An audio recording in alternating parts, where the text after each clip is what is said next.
Well. Hey. Yeah, I don't know. My second PC decided not to make the PC do something working. Oh, and now you guys aren't getting audio. What do you want?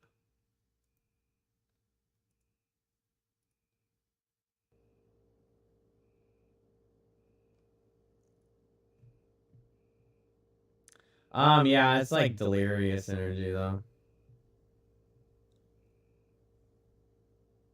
Ah!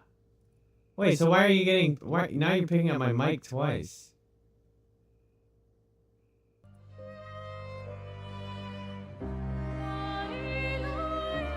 Yeah, okay. It should be clear now, right?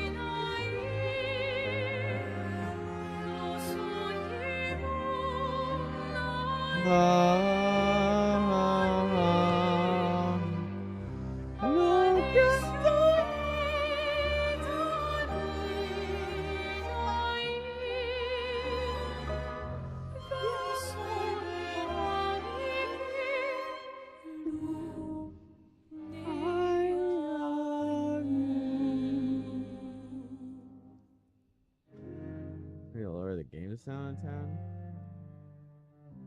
Can you get out of my mouth? She likes to smell my breath. Doesn't that mean my breath smells bad?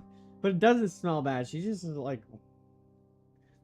I think she wants to lick the inside of my mouth. So she gets like close when I talk. Yeah, my breath smells good.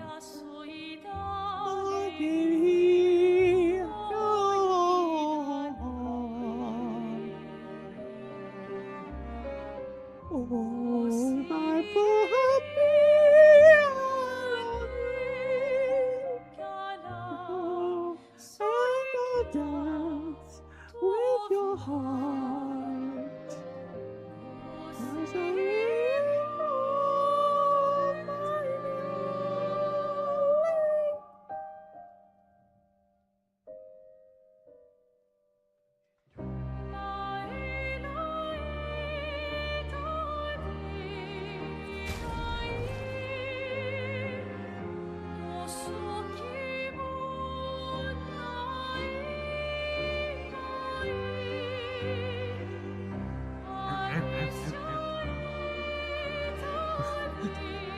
She's like, I can't figure it out. What's up, Frostbite? What's up, Geeky? Meet. Yeah, I'm a little energetic. I think.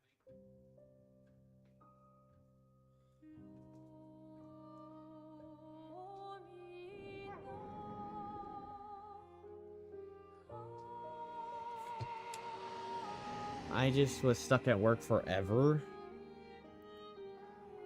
Wait, did my stream crash? What the hell? Hello?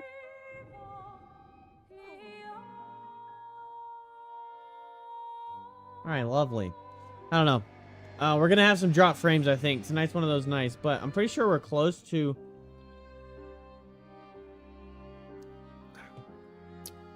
being,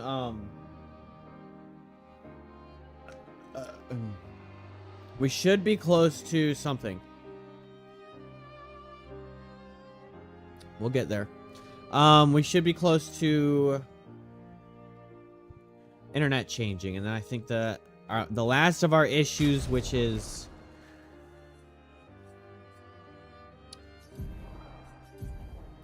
frame drops,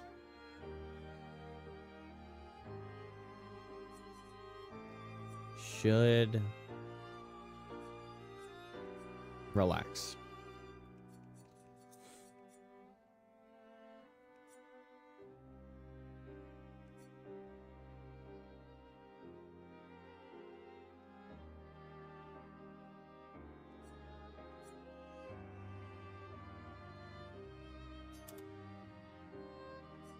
I think the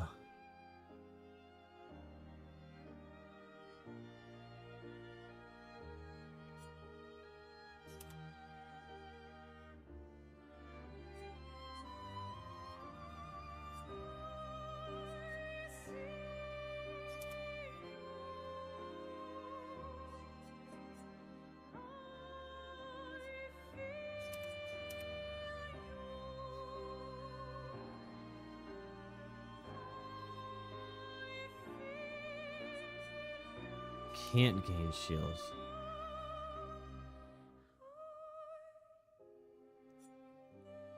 %50 increased damage on rank D, no damage increase on other ranks. 50% increased base damage on rank D, recover 20% health with base attack.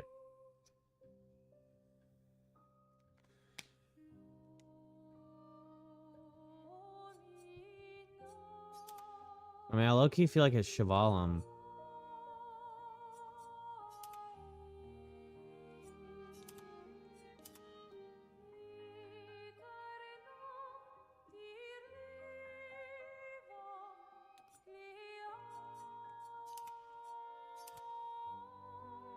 Oh shit, that shit's glowing.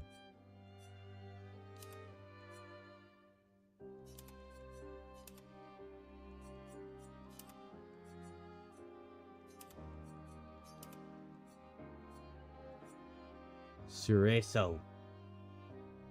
Bonus damage from perfection applies to all allies that have value. Bonus damage no longer applies to Verso. Can't lose perfection. No damage increase from rank. 50% increased base attack damage.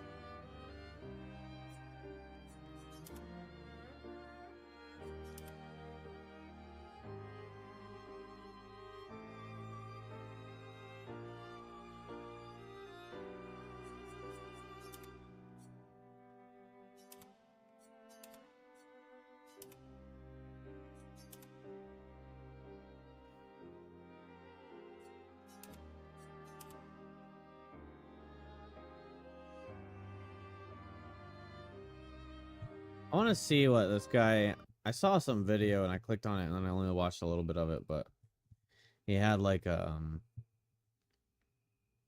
crazy number build for our friend here.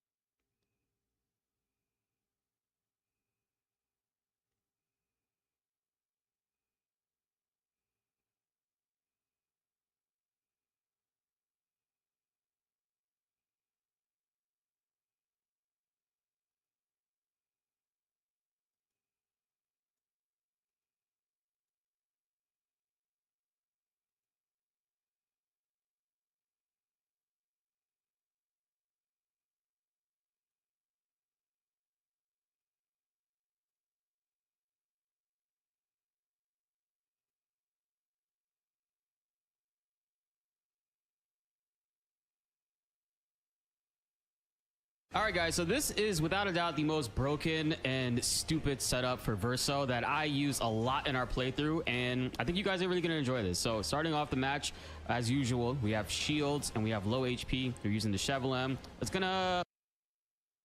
Chevalem? It says can't be healed or gain shields.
Like 14 million. What the hell am I doing wrong? It's like, well, for a while you can only max. What's up, Rugby? Okay, he's using Chevalum, but it says you can't gain shields.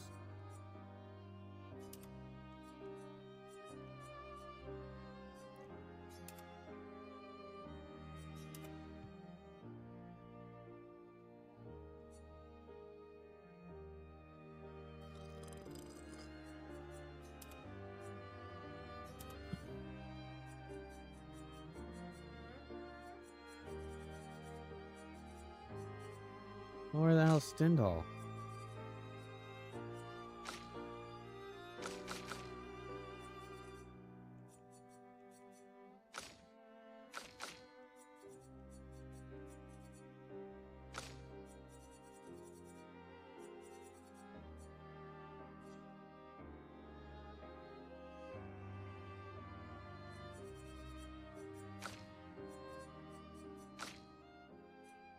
I thought Stendhal was his weapon. I thought I had Stendhal.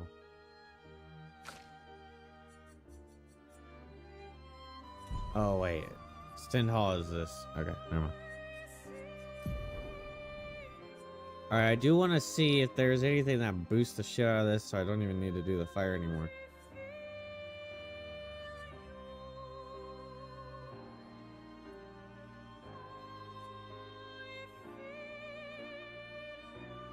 Apply burn on self on turn start. 10% increased damage for each self burn. While in defensive, receive heal instead of burn damage.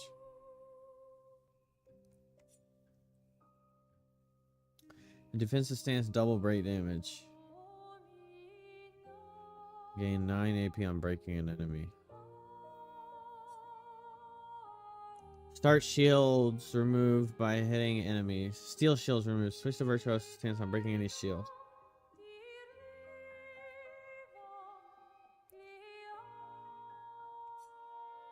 Double gradient generation while in defensive stance. If stanceless base attack switches to defensive stance, plus 5% of a gradient charge on parry. Critical hits apply burn. Base attack applies 2 burn. None of these sound like insane though. That's my problem. On defensive stance, gain 1 shield per parry. Lose all shields on turn start.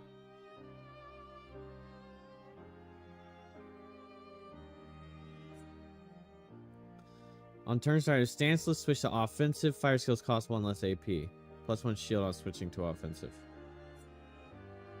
Critical hits. Critical hits with skills give 2 AP once per turn. 20% increased lightning damage with skills. Self-heal by 2% health. Dealing critical 50% chance while in defensive. If stanceless, base attack switch to defensive. And defensive, gaining AP also gives 1 AP to others. If stanceless, base attack switches to defensive. Plus 1 AP on stance switch. Allies recover health. Gain shell when switching out of virtuoso stance. Cleanse self status effects when switching to virtuoso stance. Jarum, switch to virtuoso stance. On counterattack, apply 5 burn on counterattack.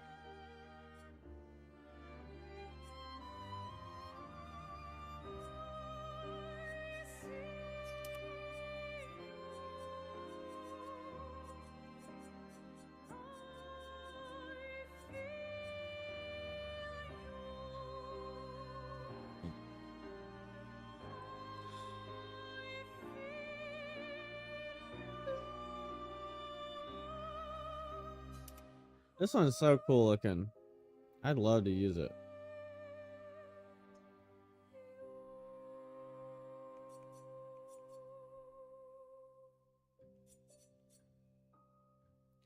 %10 increased damage for each self-burn stack.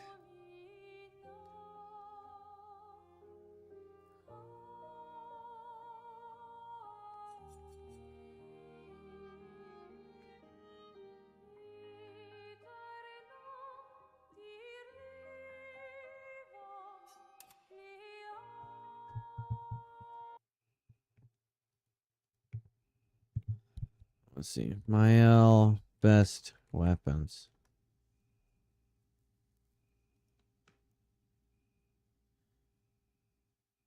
Now Medallum got fixed. What's her best weapon? Fixed Medallum third Lumina, doubling all damage, and Virtuoso stance instead of doubling only burn damage.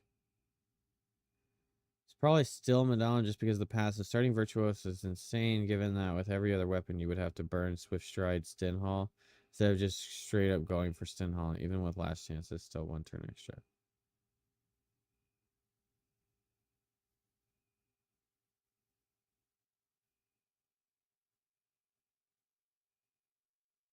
You just have other characters apply the burn instead of Mayel. That way you get to use Stinhall only in 2 turns instead of 1.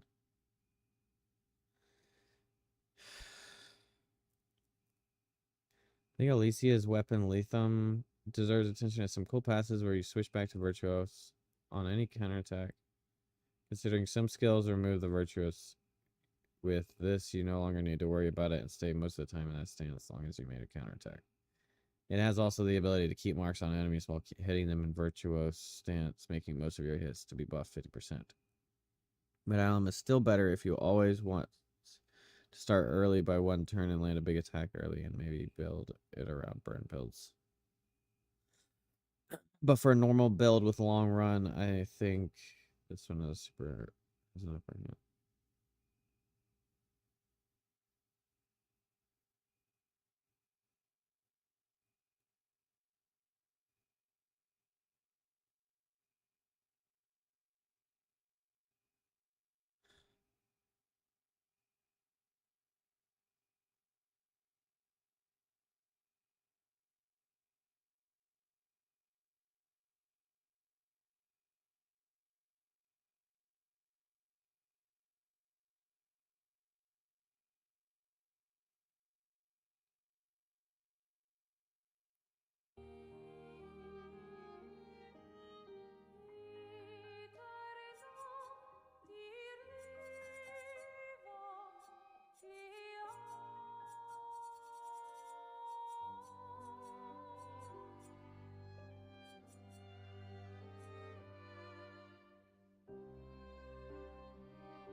Somehow YouTube's still running.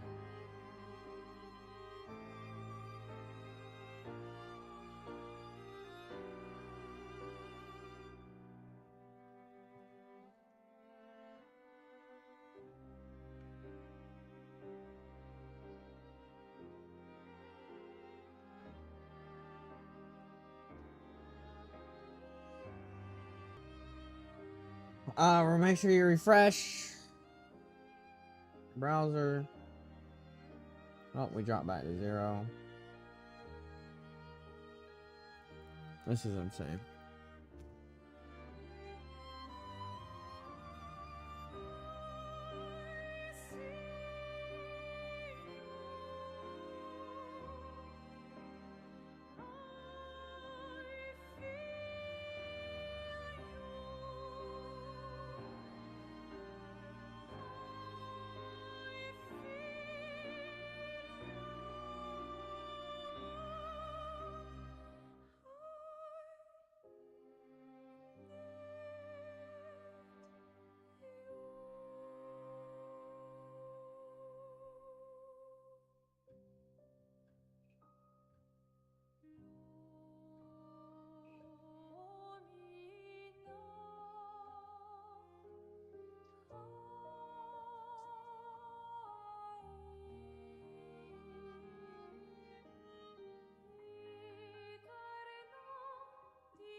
Yeah, so my parents are like streaming on their old TV, so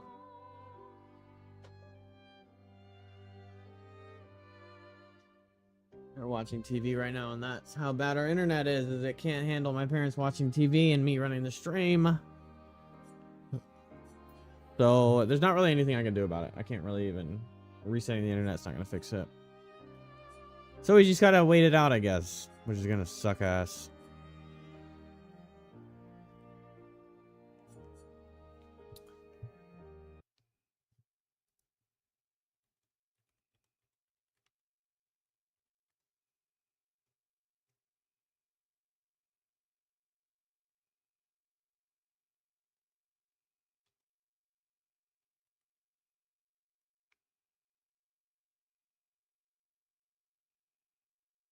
Meet. Welcome back. Might be setting out. Yeah, it's looking like... Well, my parents are watching TV. It's looking like one of those nights where... I mean, I can't stop them, of course.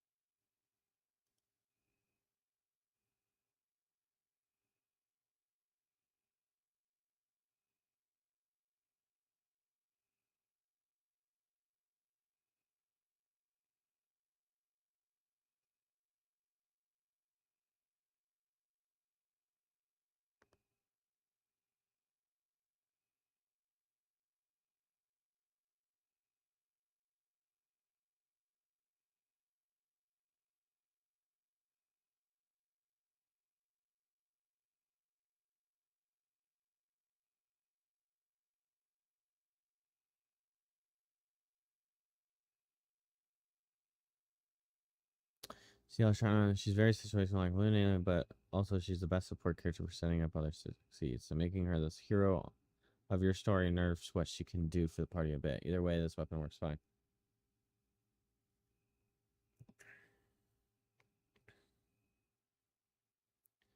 Monaco Joyaro. A Mighty Mask is just peaked. There's nothing else to it. Can other weapons be built for ridiculous stuff? Yes. That's everything in this game because of the amount of passives we're given access to. To end this off, I want to say that best weapon for each character is a very difficult thing to determine. This game has so many options when it comes to building your team that you can reasonably pick any weapon, fully level it, and center your strategy around it, and you will succeed. While these are the weapons I'm putting for this list, they aren't the ones I always use. I stick to the rule of cool. So for people searching this question who are concerned about missing out by not focusing on the best weapon, don't be. Pick the weapon you think looks coolest if you want. By end game, you can entirely break the whole game to the point of one shot wiping even the hardest super bosses. These are the best weapons. I was scrolling down until I saw Shalom should be top moment.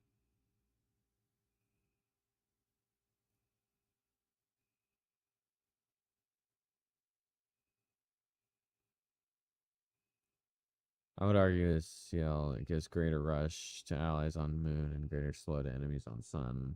And on Twilight, you have both ally buff and enemy debuff on top of plus their AP whenever you buff or debuff. Yes, it puts her on the support position, but we all know she's the best support. You'd be taking turns so much you won't even see the enemy's turns.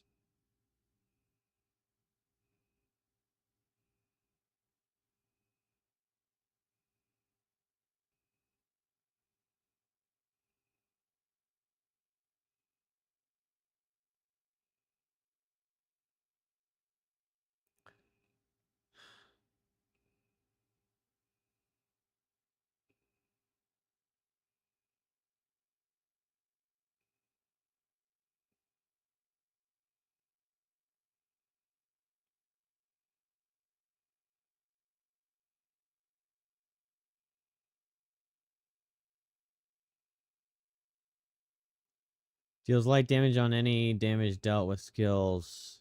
20% chance to apply burn on dealing light damage. Can't die if at least rank A.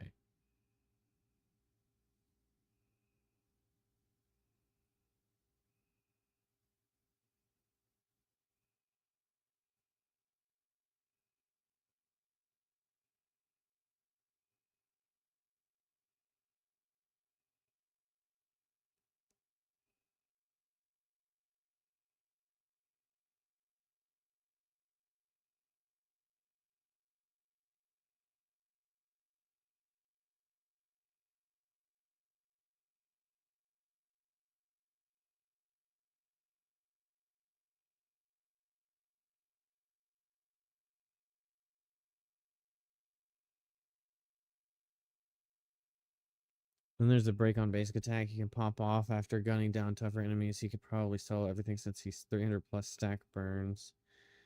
With 300% burn damage bonus, breaks on basic.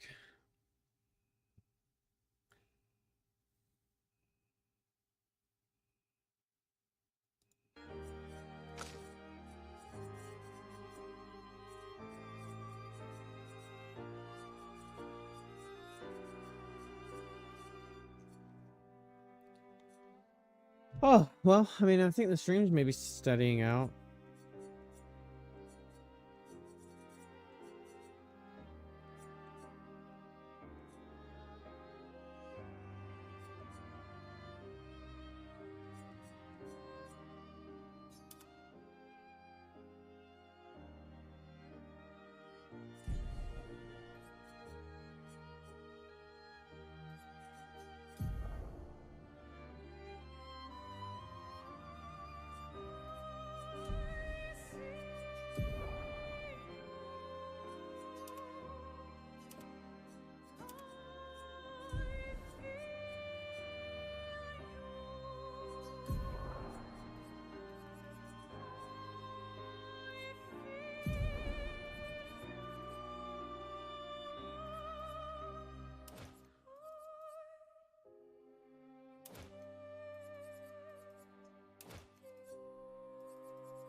Ready to parry. Okay, let's keep going.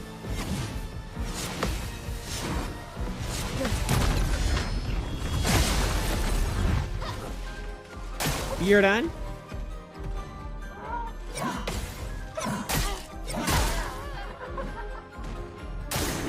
I'd love a dance. Better. Okay, I'm done.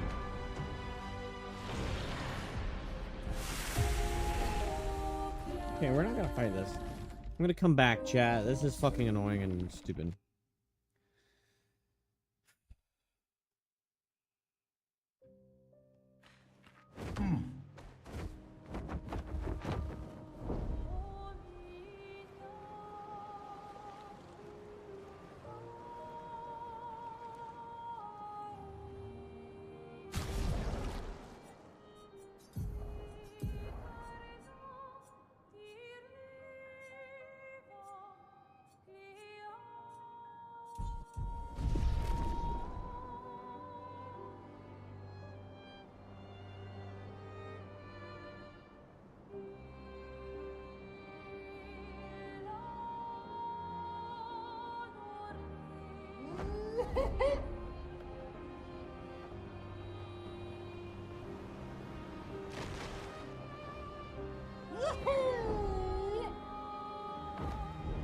Flashing through the sky! Hang on tight.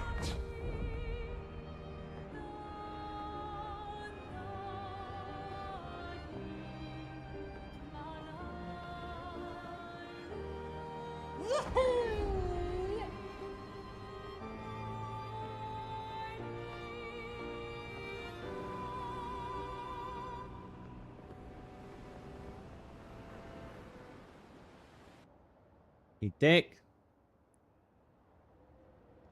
Thick boy. 34.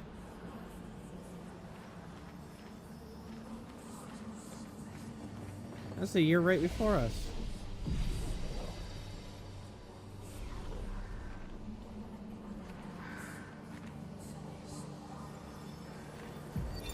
Corin, 34th Expedition. Looks like our elemental focus strategy didn't pay off. Who would have thought some Nevrons would be immune to every element? We have discovered so much, though. I suspect there is a deeper level of chroma beyond what Pictos enable Nothing us to about manipulate. What's his face The matters. pull of chroma grows as we get closer to the monolith. But thus far, we've been unable to tap into those flows. Thank you for the clip, Yuki. Maybe Gustav's idea to convert chroma from Pictos to... what did he call it? Lumina. Maybe that's not so crazy after all. Wait, the pull chroma grows as we get closer to the monolith, but thus far we've been able to tap into those flows. Maybe Gustav's idea to convert chroma from Pictos to, what did he call it, Lumina? Maybe that's not so crazy after all.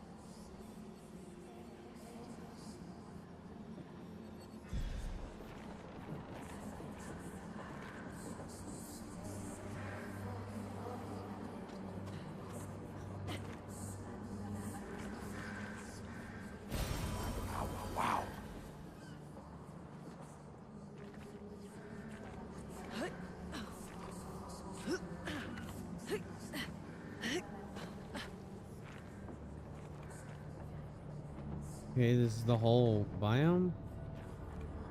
Why does this place look so large?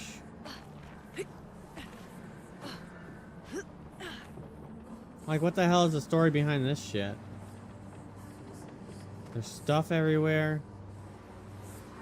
There's even a flag? Like, why is there a flag?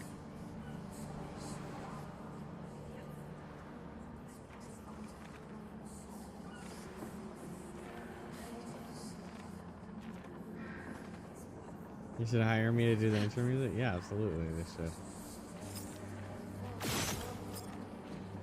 Well, Scarecrow's not doing very good because there's crows everywhere.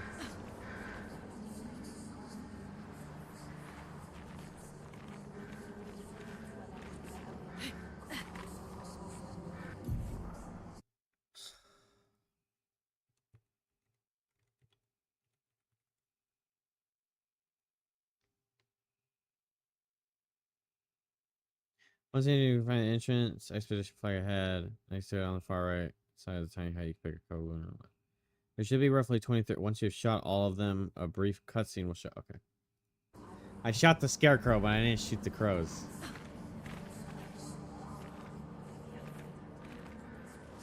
Aha! I should have pointed at them.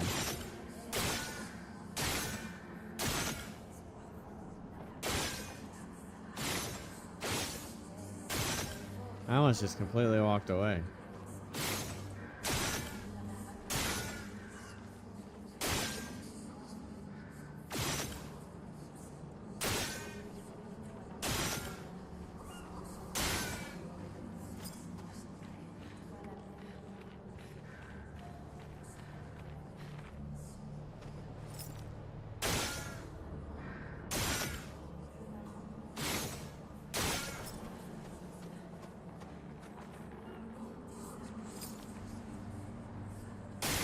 We cheated, chat. I'm sorry. I'm at the point where some of this stuff needs to be looked up. It's all just completionary, getting things done, and making sure I don't miss out on cool side stuff. That's the copium behind that.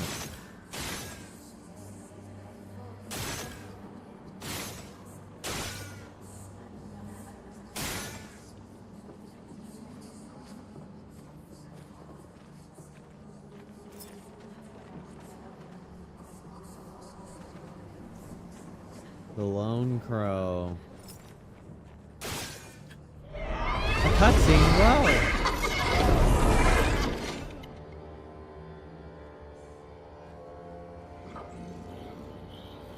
I don't want to fight that. Hell no.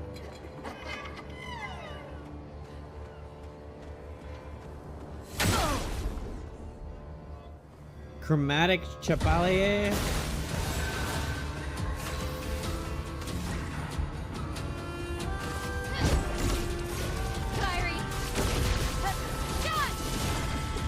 Oh, he dodges.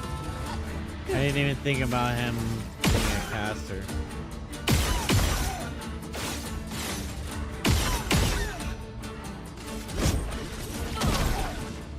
Violence.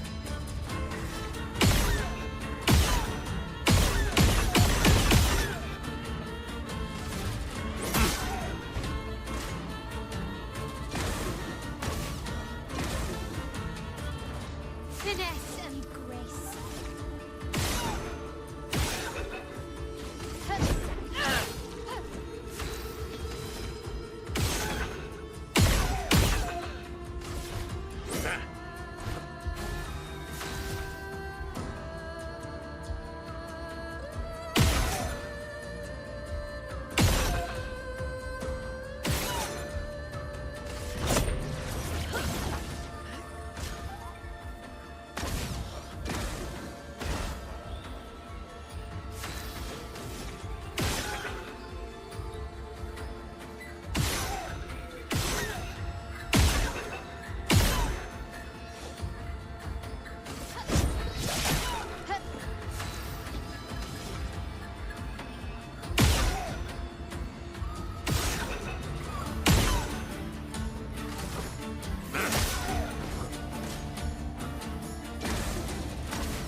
goofy.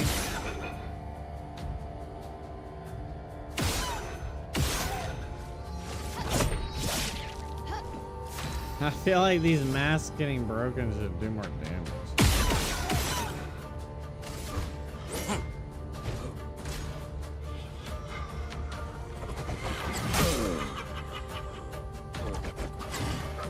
Okay, I wasn't expecting that to hurt so hard. A storm is coming. Here.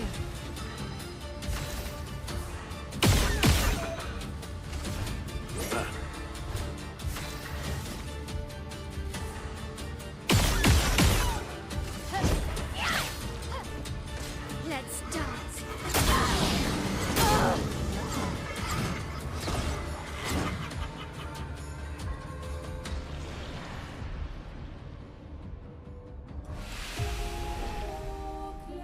Alright, we can build for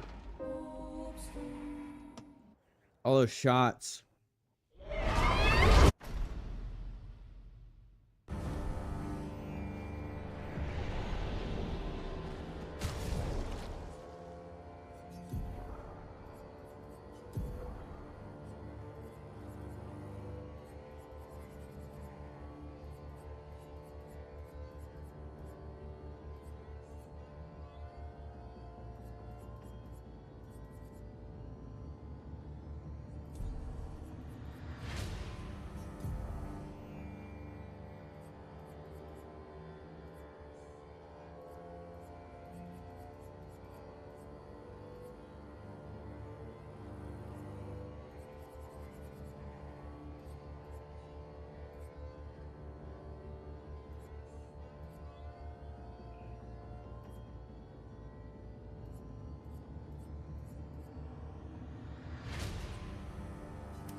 Augmented aim, breaking shots.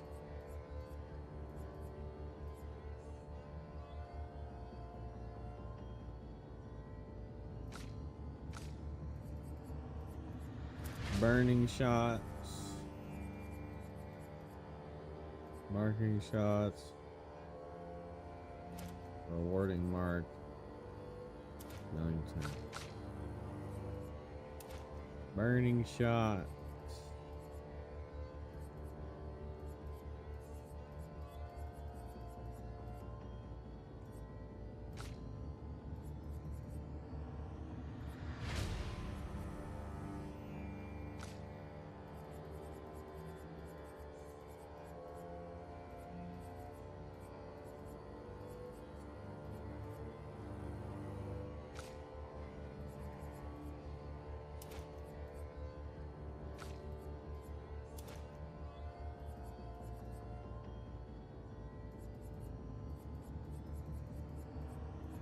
Oh man.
Isn't that marking shots?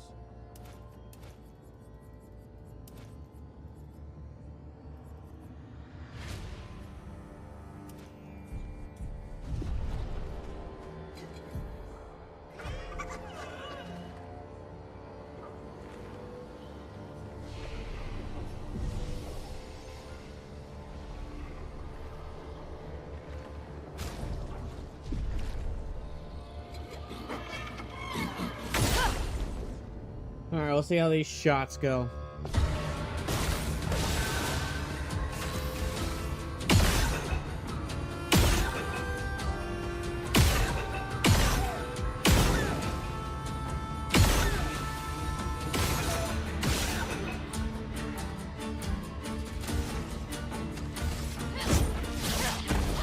Okay.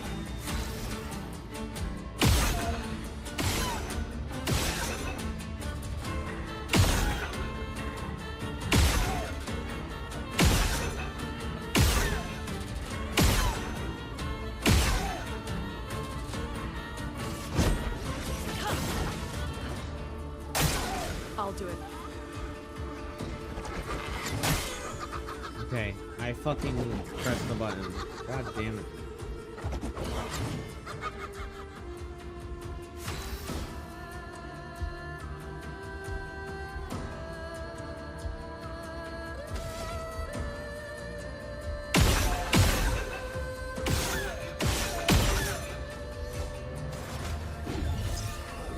Let the ink flow.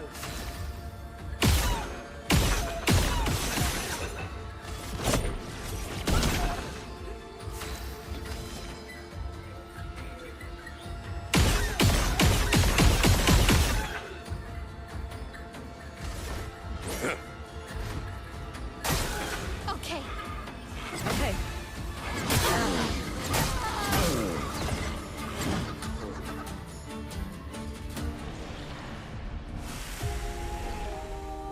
I fucking hate this thing, dude. It's way too tanky for only being able to hit it with shots, bro.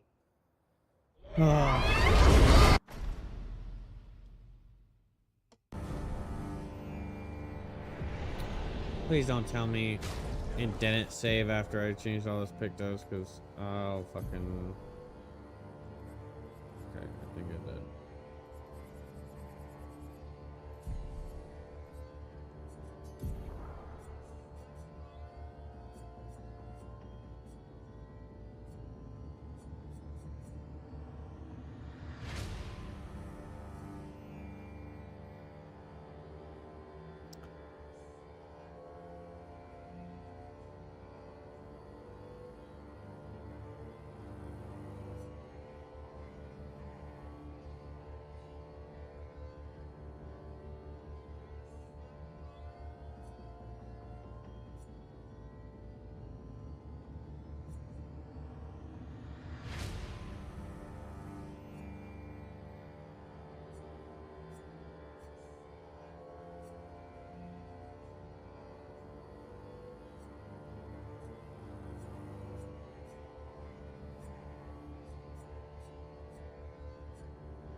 sweet taste of battle.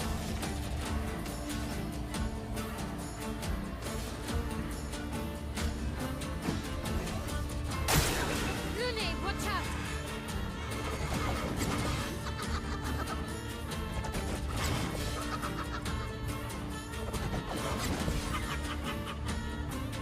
Let's keep going.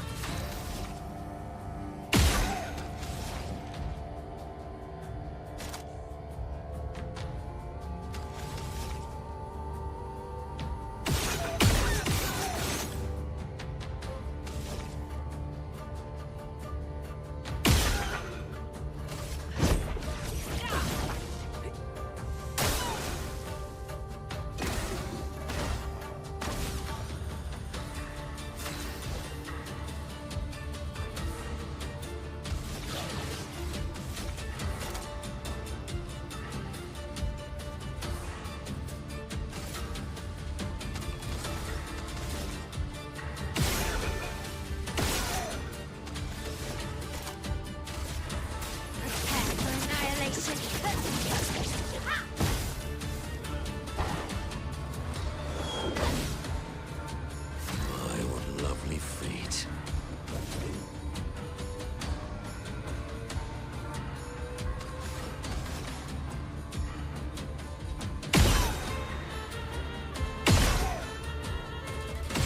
Why is his auto attack so fucking weak?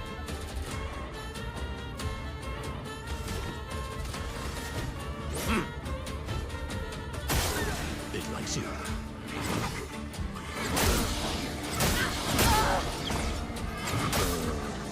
Bro, I got fucking hit and then I just didn't fucking move! Doesn't even make sense.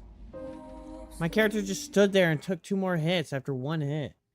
Oh my gosh, shut the fuck up!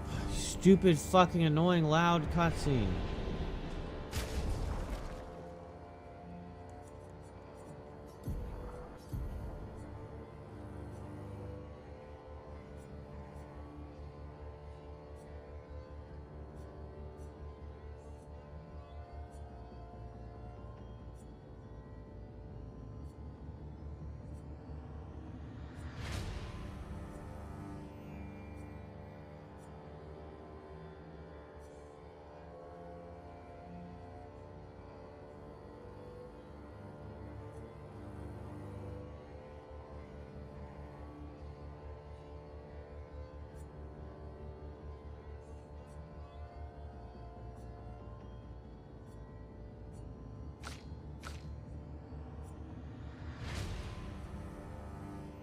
I think she has a, yeah.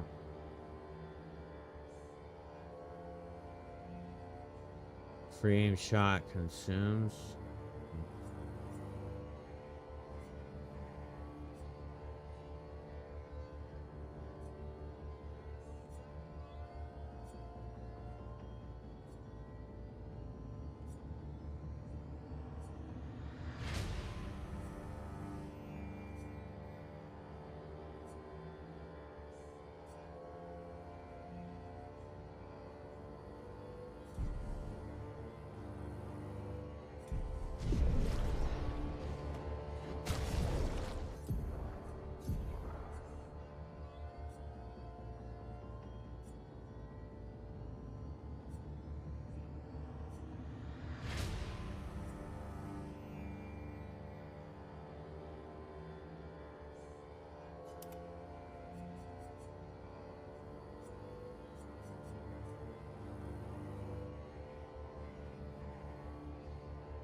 Wonder if there's any heavies that help me or buff.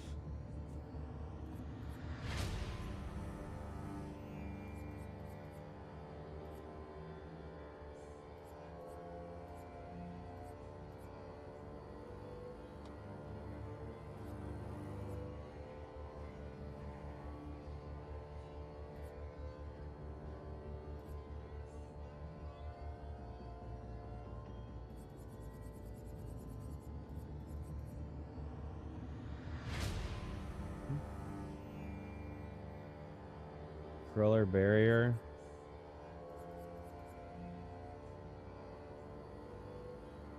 Oh yeah.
Hmm.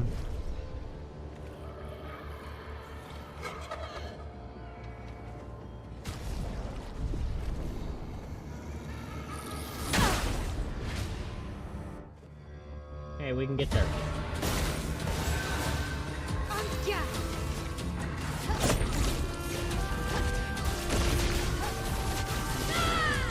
Imagine I hit that. Feeling better.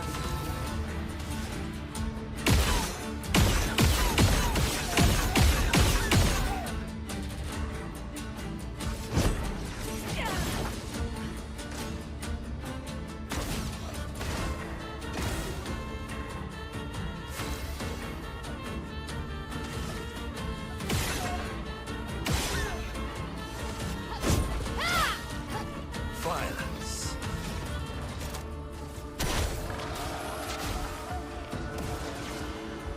Good.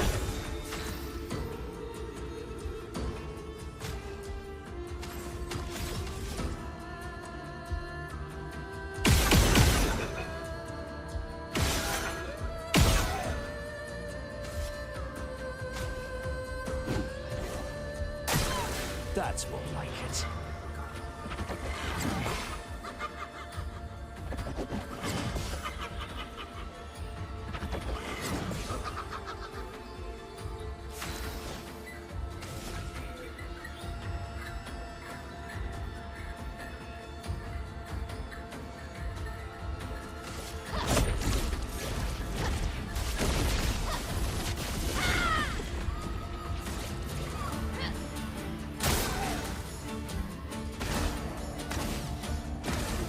I just want to hit one Stendhal and I fucking win, probably.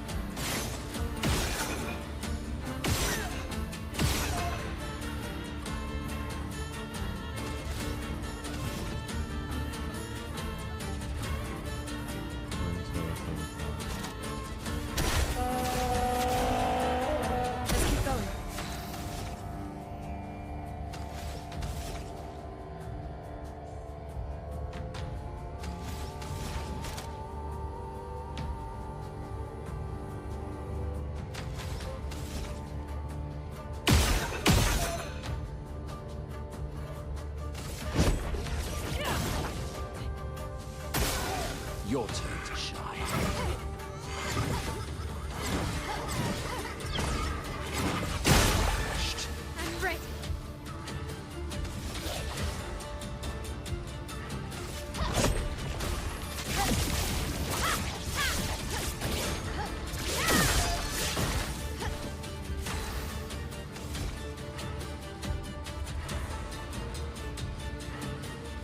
We use Flare to try and break them. What do you think?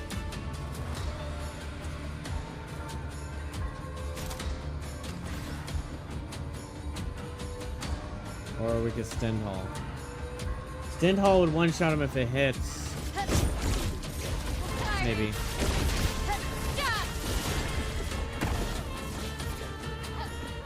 It's a lot of misses we've got so far.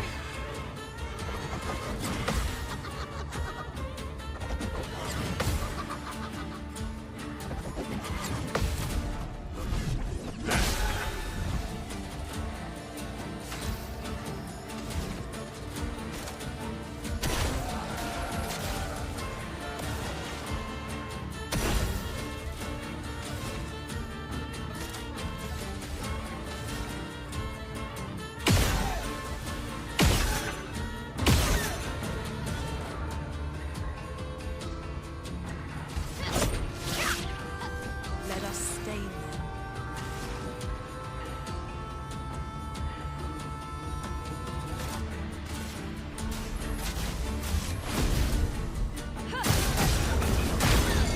Yes! We broke! He's broke. Okay.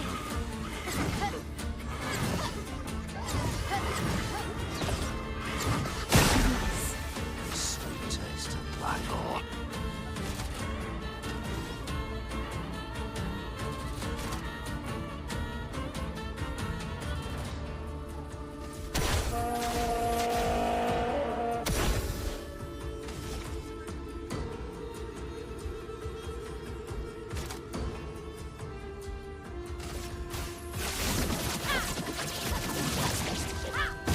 The elements dance.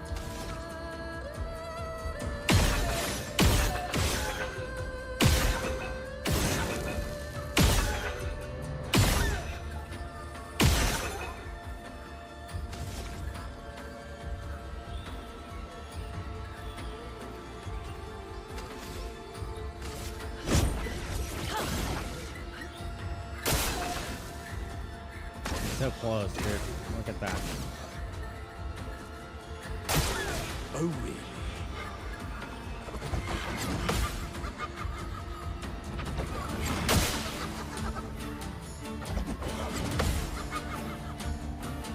Time for mayhem. He's inverted.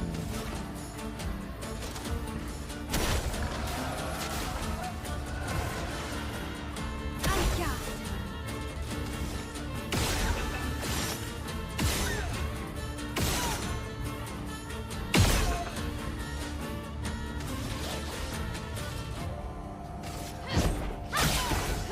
A storm is coming.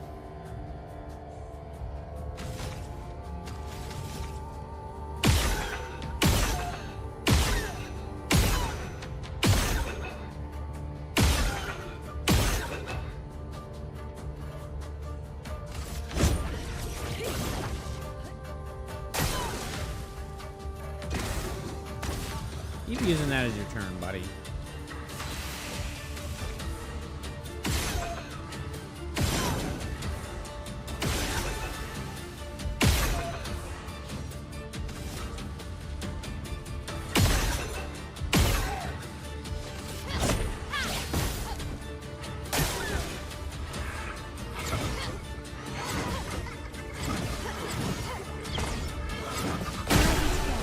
Yeah! Menason and shielding death. On death, allies gain 3 shield points. Oh shit. Shielding death is insane. 621 a K XP.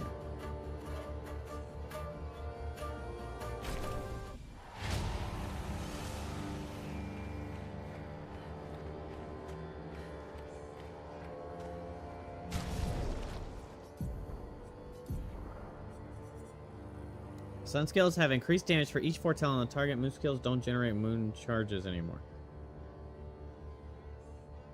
With at least one active sun charge, gain 1 additional AP per foretell consumed. Base attack can consume 1 sun charge to apply 5 per health.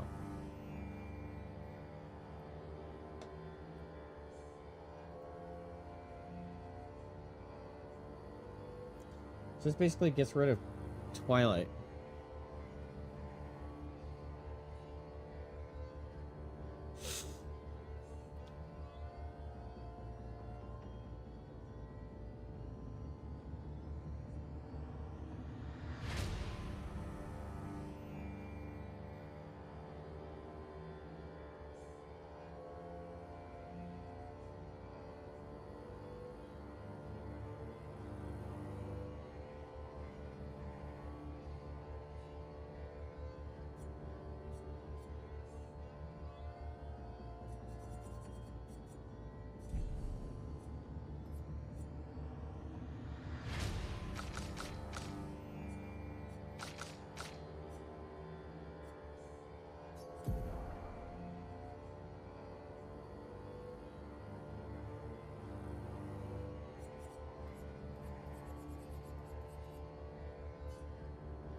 Well, we did it.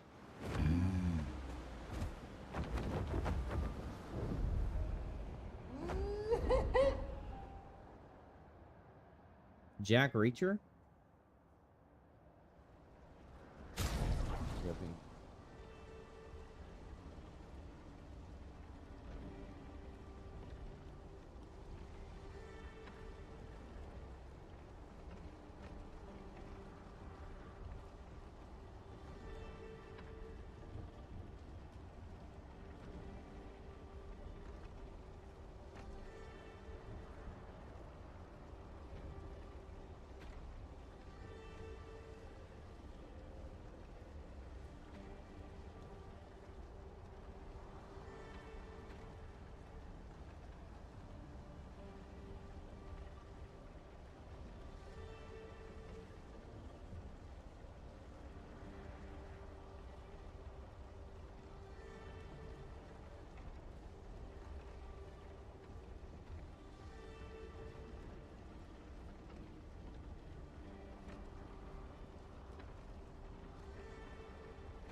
Alright, chap.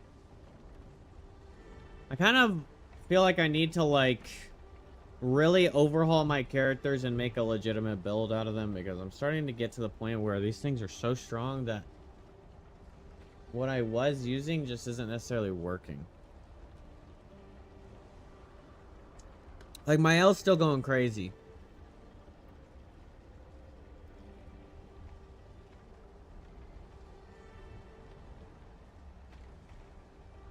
But nobody else really is doing the damage my L's doing. So I'm like feeling like I need to make some adjustments.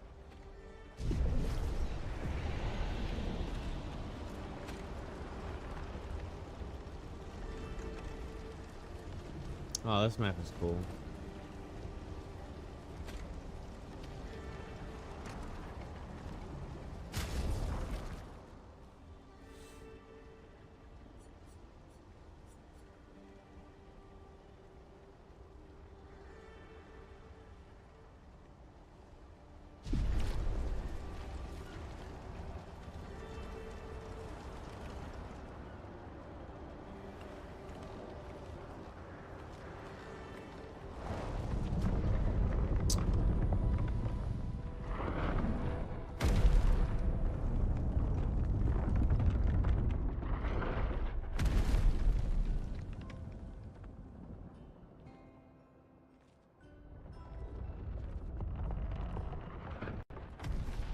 Another axon. How did it get so large? She wasn't always this tall, but she's obsessed with reaching the stars, so... Papa and his parables. Parables? He never paints just to paint. Everything has to have layers and layers of meaning and purpose. Everything's a lesson. What's the lesson with this one? Hope.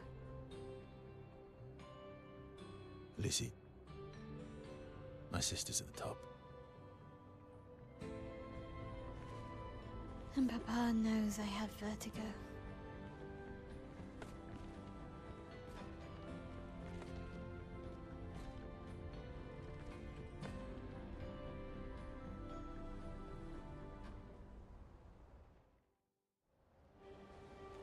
Okay, so we found one of the side quests.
Well, shit, let me do that.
She who grasps the sky.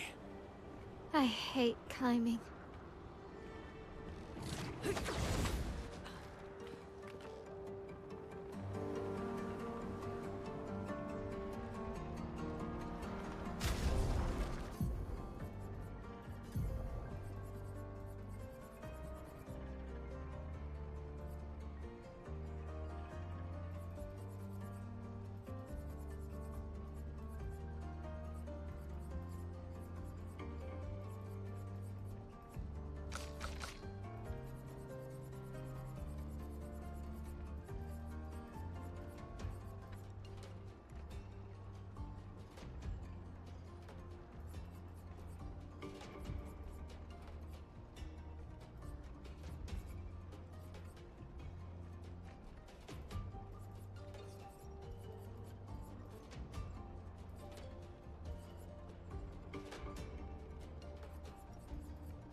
Antifreeze.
Oh, it was Sacapatates. I was like, oh my god, no Sacapatates. I don't fight no damn Sacapatates.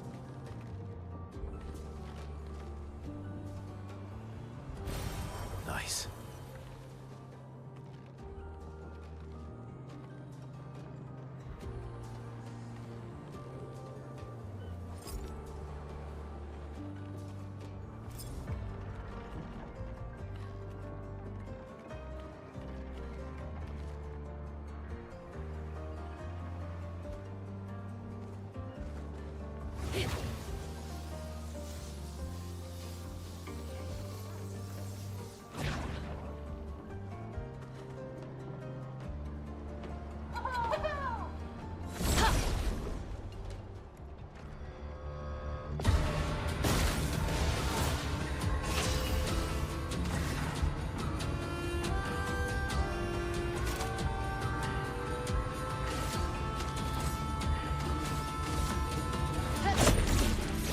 Fiery!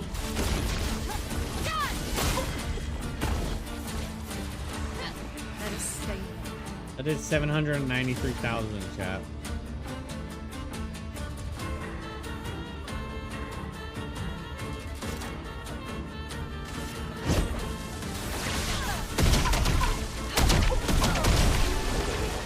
Wow.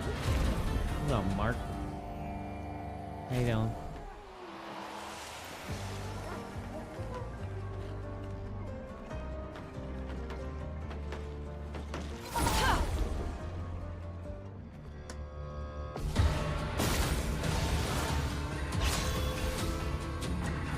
I thought I turned first strike off of her.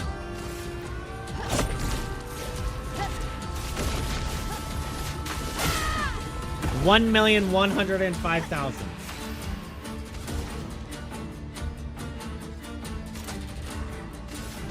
Lightning dance.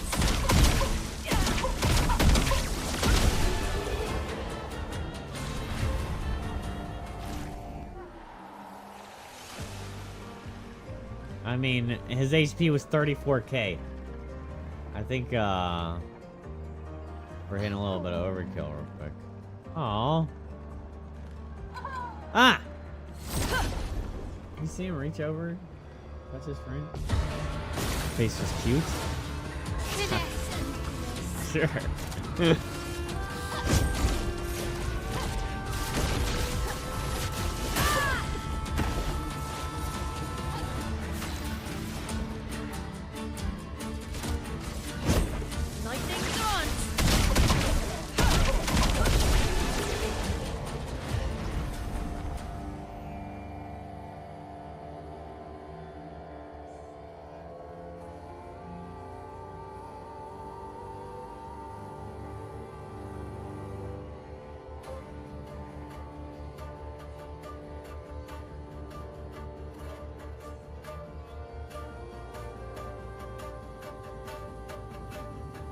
Nice. NC house budget will make the first $5,000 in tip income tax free.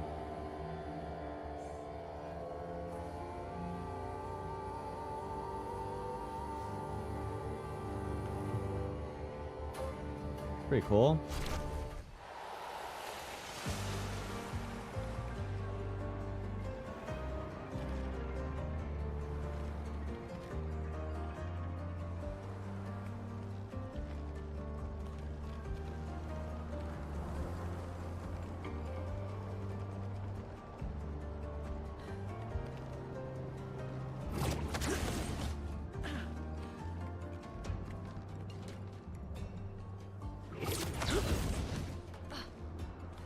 Like an item down there. What did I miss? Unacceptable.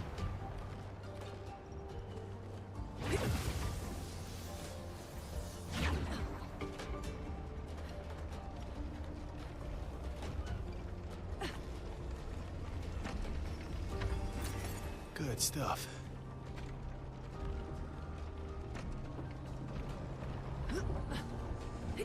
Good stuff. Damn, that's some good stuff. Okay, I thought I put first strike off of her.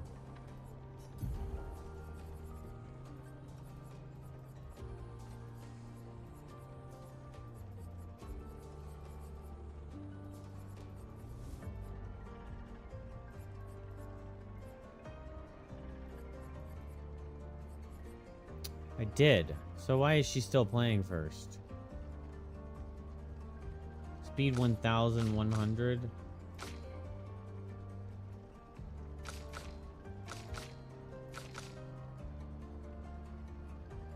I don't get how she gets the first hit, even though I gave both of them first hit augment, and I didn't give it to her specifically.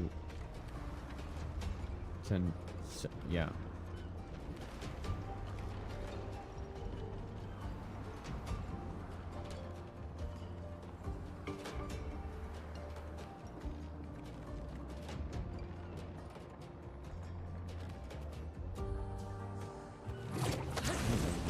Beginning this.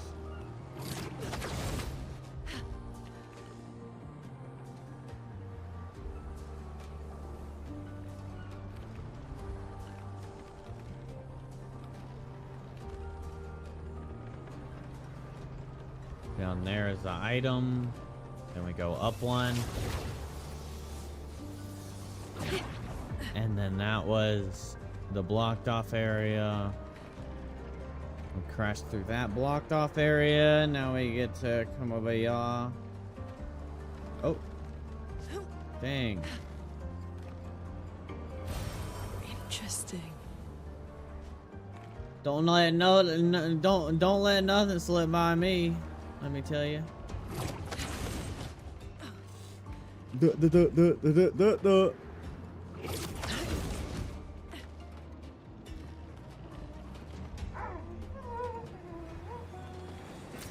An advantage. Damn, she's got a nail through her fucking spleen. I don't know where the spleen is. I'm ready. Please. Rain. 56K.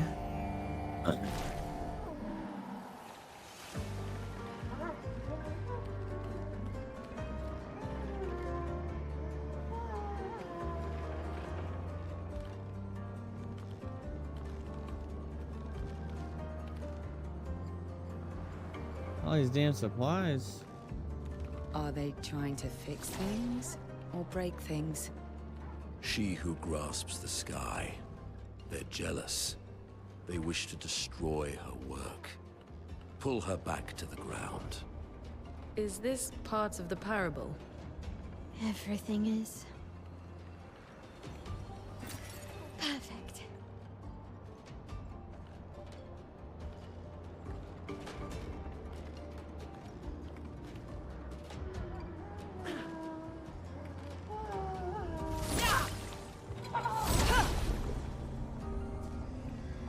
Well, they're not very strong.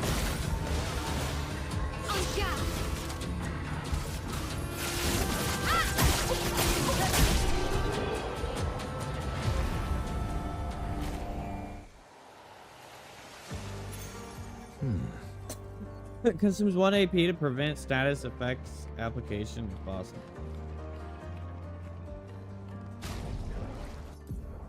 That is not a bad one.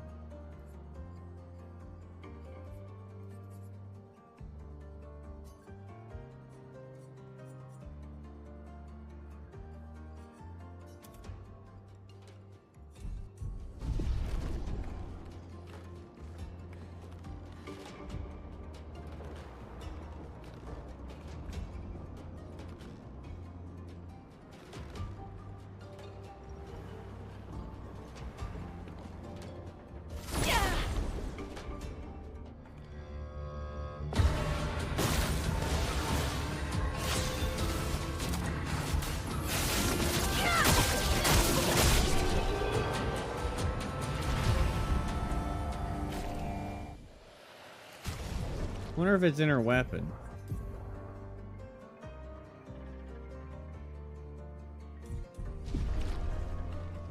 It's not. I'm just confused because the whole reason I took first strike off of her was you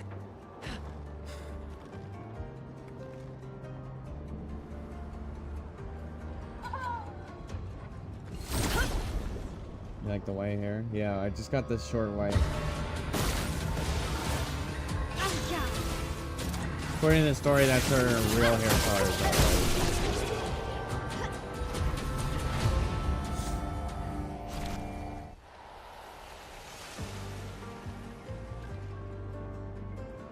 And you didn't know it until now.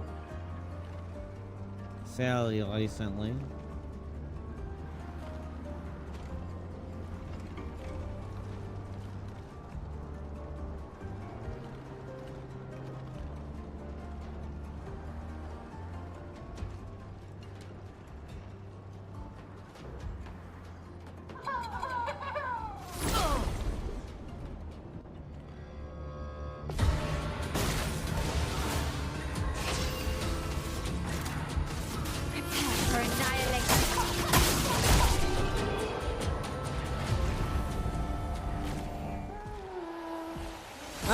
Another one right there? Let's spill some ink.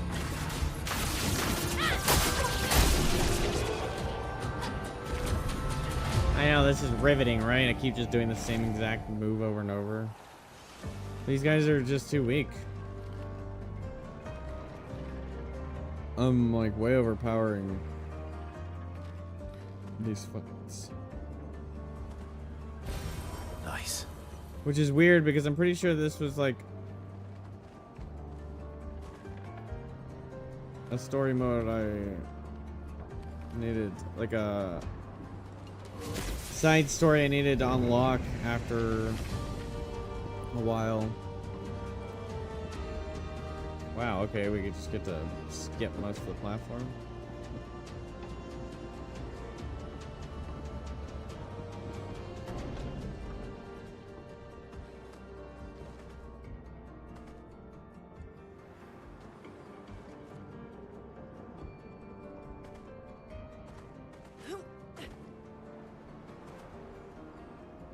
Cool elevator.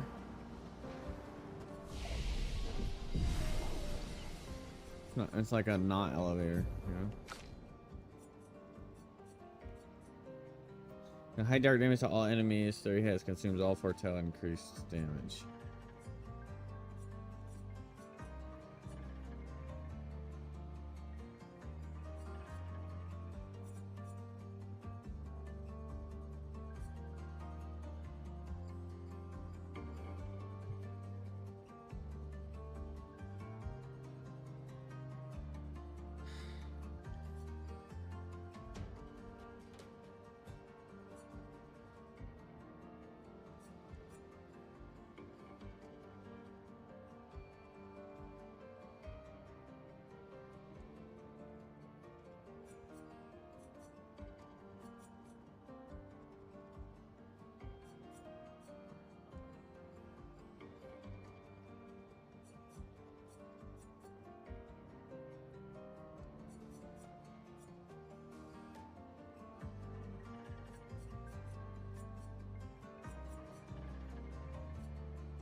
Pretty nice. She has a lot of supportive moves.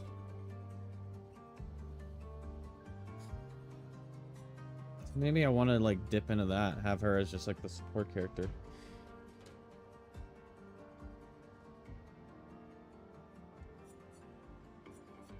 All set.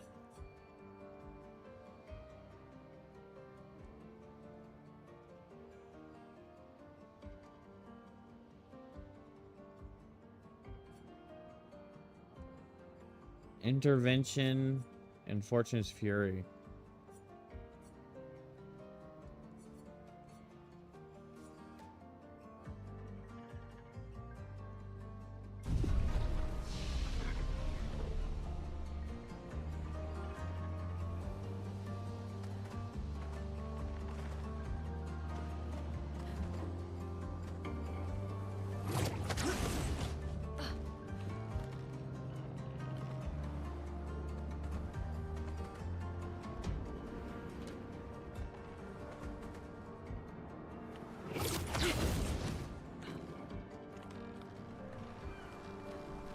God.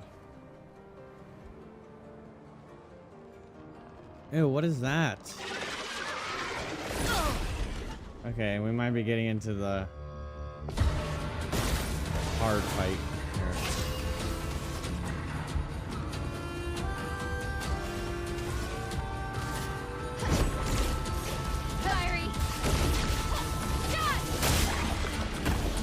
Never mind, they have 50k. The other guys had 30k, and these guys have 50k.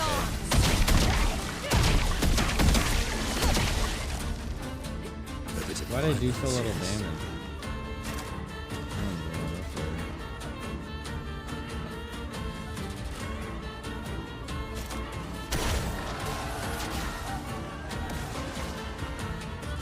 Careful, my owl.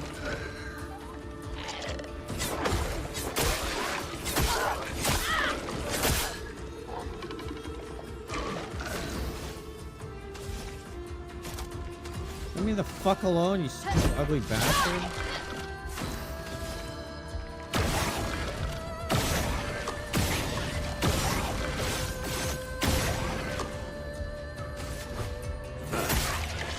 Let me flow.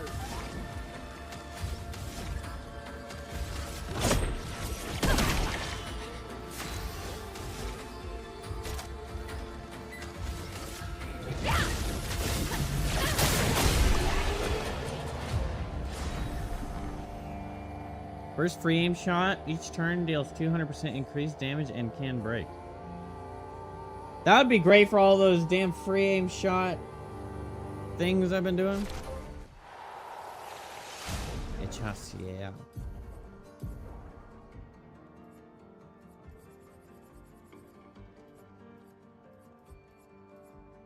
Deals medium single target physical damage 2 hits. Second hit applies mark to the target.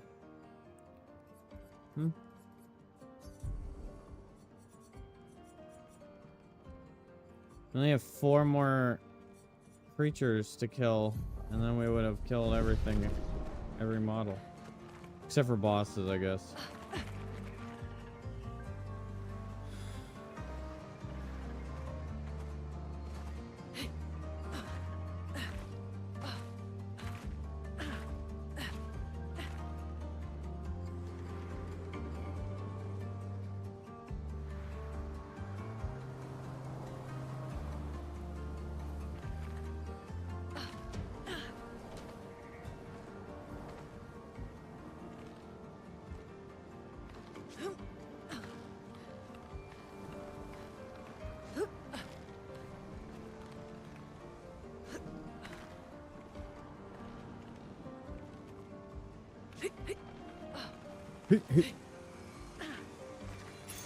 Great. Longer shell, 19 to 20. Oh my god. Upgrade some of my shittier things. Damn it.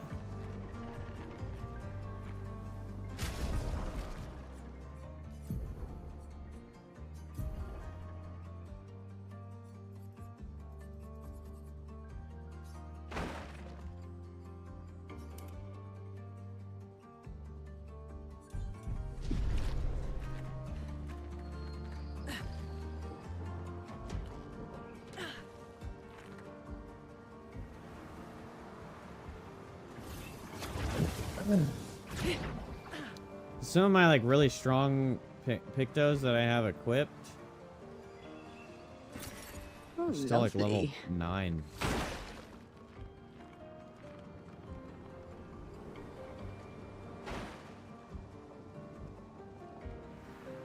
So the stat from equipping them isn't as strong.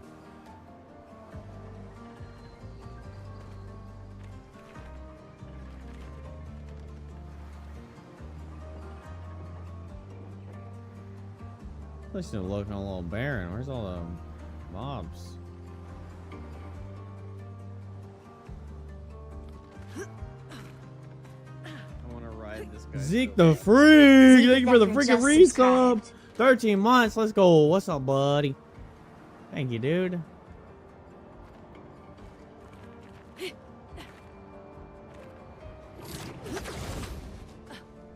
Zeke boy. Game worth? Oh, absolutely. This is a contender, if not guaranteed game of the year, in my opinion. I haven't played Doom. I haven't played KCD 2.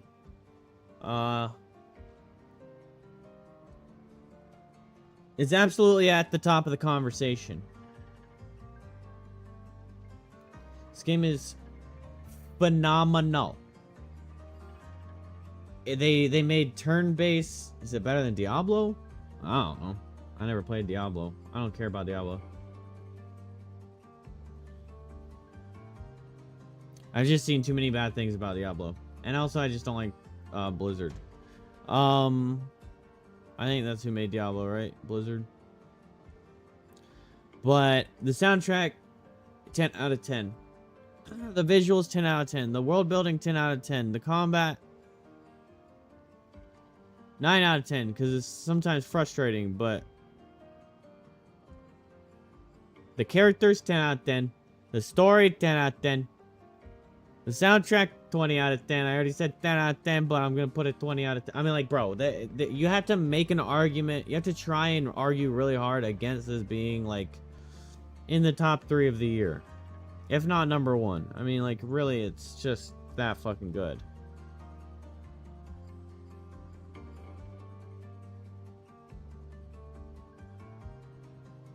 It is turn-based, but you could go the entire game. Technically, you could go the entire game without getting hit at all. So they make it so that when it's, like... So you... Okay, you use your turn. And then they then use their turn.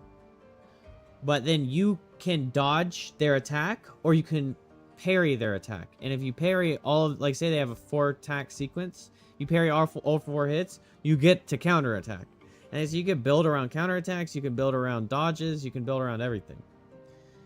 And then they kept introducing, so there's like a jump counter.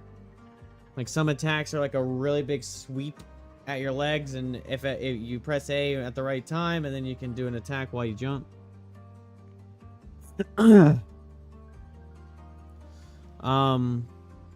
They really make the turn-based like dynamic. And then also like visually the turn-based like works really well. And you can also just make your character so freaking strong that you can just nuke them. Like, watch this. I mean, I'm a little overpowered compared to these people. But, like, I'll use a Phantom Strike right there. It's hitting all 3 of them for, like, 5 hits. 4 hits. And it looks cool as shit. I wonder why that didn't hurt them. Maybe it's the light ball.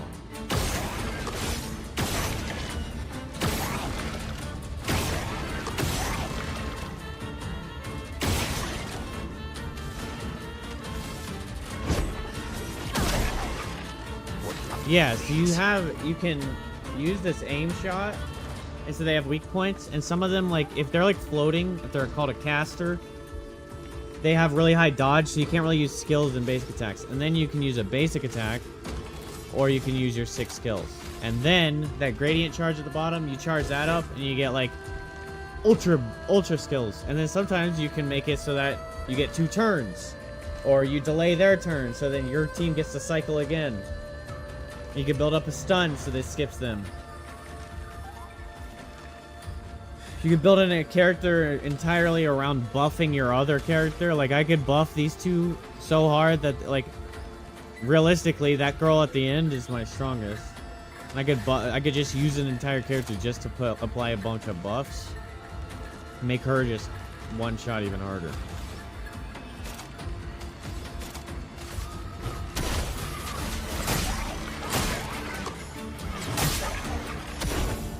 Danger!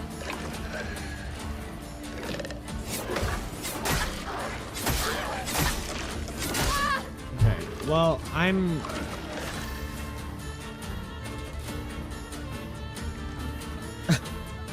Stupid. I can't... It takes me a while to acquire the timing.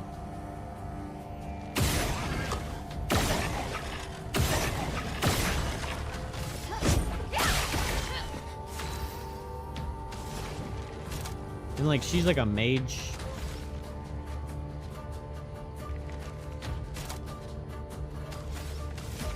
Oh, I gotta use trimmer. I was gonna This overuse. ends now.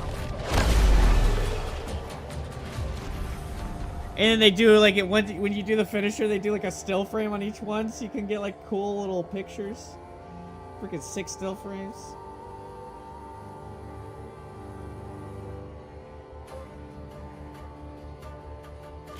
This is a good-ass game, dude.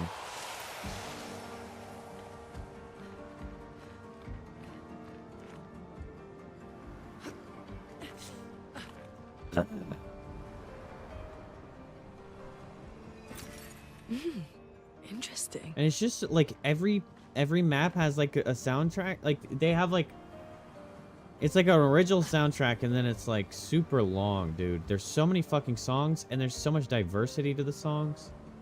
And it's like you keep going like, oh my gosh, this is amazing.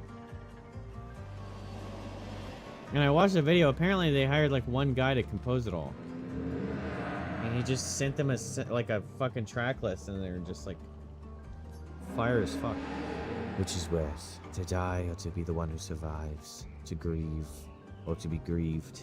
It's got like a really artistic but like unsettling as well, like the Elden Ring feel of like it's kind of unsettling and like creepy, but then like a lot of it's like super beautiful and super artistic as well. And it's on Game Pass, so like if you're like, I don't want to drop $50 on it, just get on Game Pass if you have Game Pass. But I think it's absolutely worth the purchase.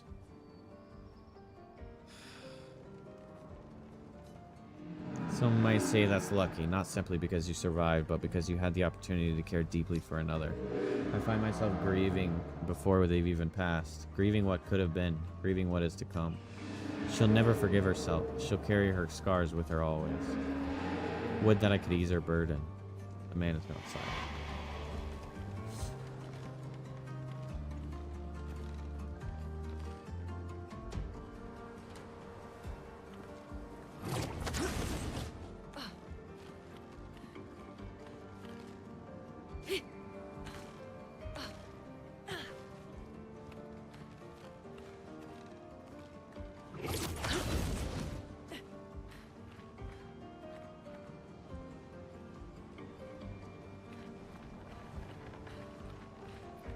I don't see an immediate reason to drop down here, but I don't know. It's a weird spot for a ledge.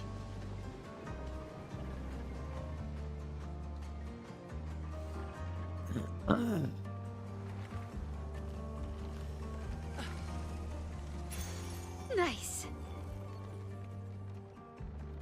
15% of gradient charge on basic attack?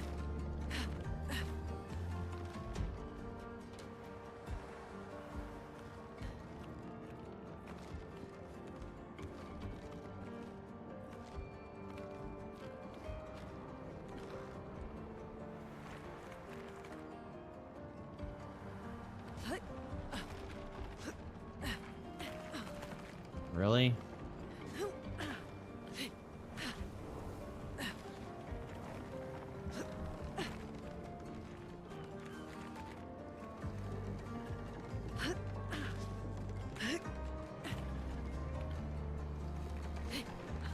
Think I can get back up there?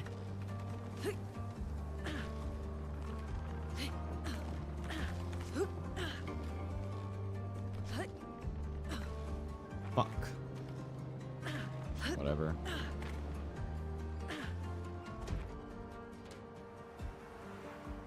My reward for going for the secret item on the ledge is to go all the way back around. Yeah.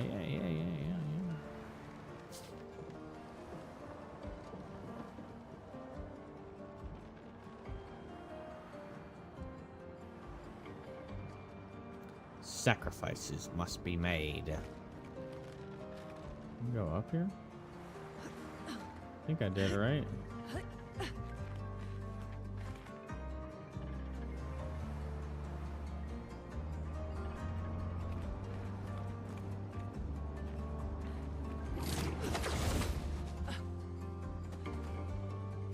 No?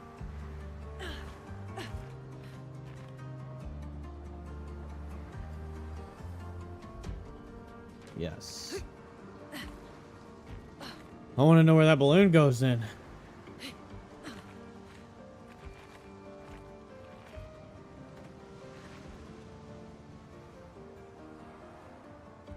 Alright, you can't put it in reverse, Terry.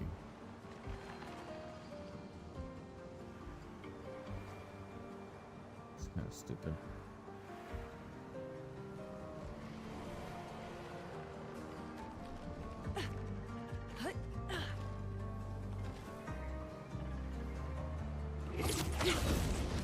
Oh, it's just kind of annoying me. Why'd they build it like this? They usually build it where you don't. I have like one ways. I have to go all the way fucking around again just to fucking see what that balloon goes. Fuck.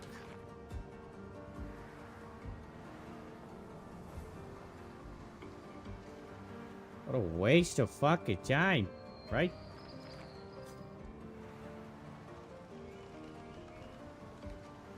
Make sure you guys are checking out my YouTube shorts and boosting them.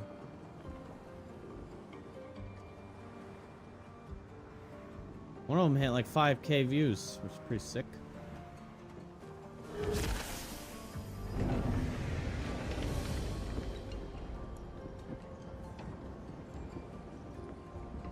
Well, this feels like it's progressing the map.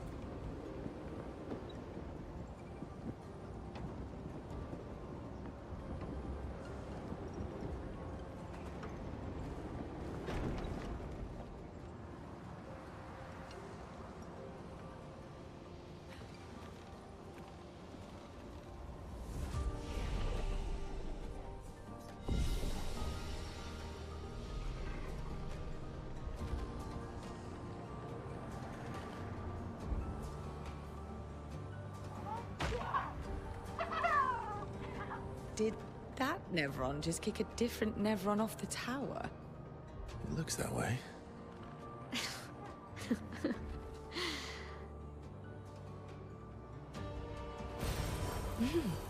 Interesting.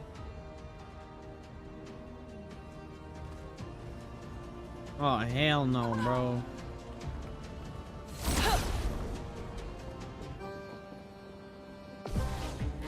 I hate these mines.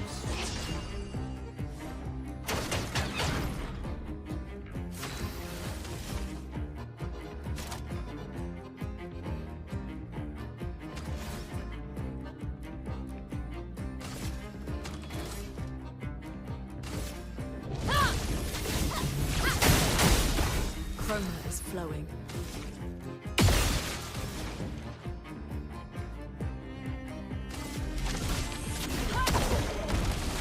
Sweet taste of battle.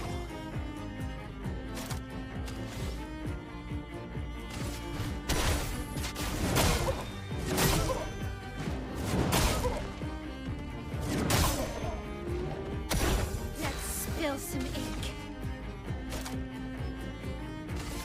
void takes everything.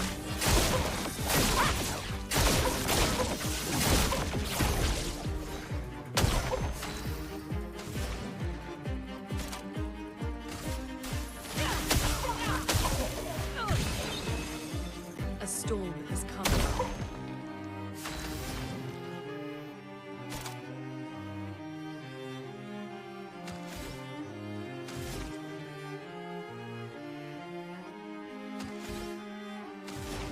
I don't have an actual break skill on her except for mayhem. Stupid.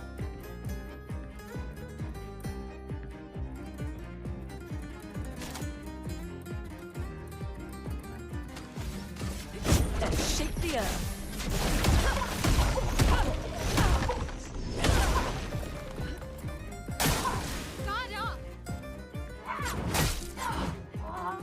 Jesus. Sweet taste of black Fucking heart. one hit. God dang it.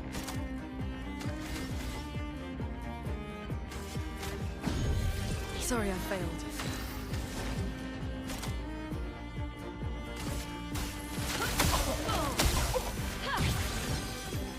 Ungathered!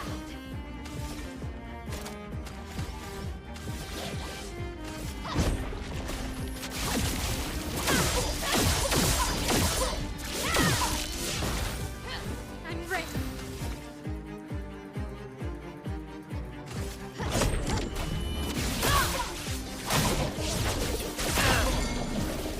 I mean, each skill is like unique, right? Like it's all just like really satisfying visually.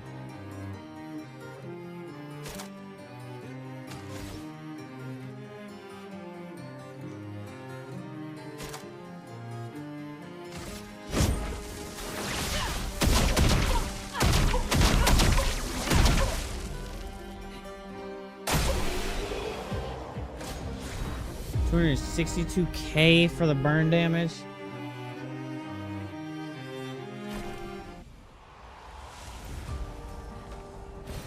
Trash outfit.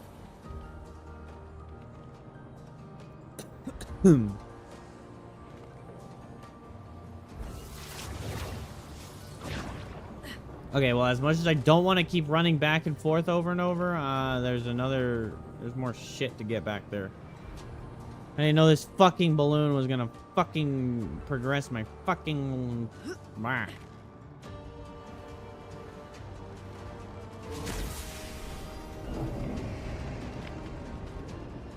I'm just leaving them. Bye-bye.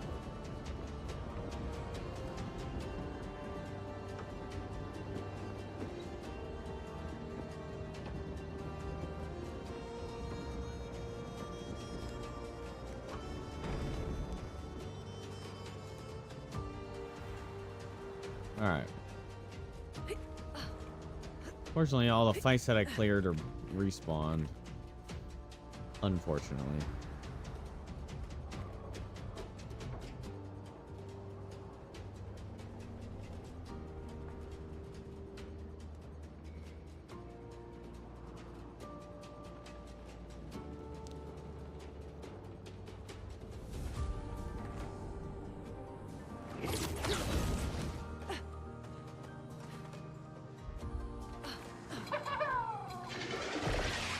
And I don't feel like fighting them, so... You guys can have fun chasing me, but I'm faster than you.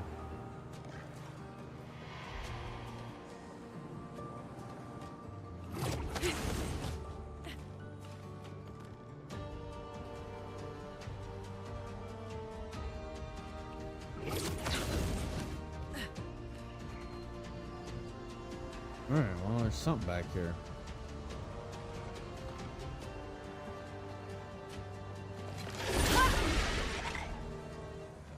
Pictos.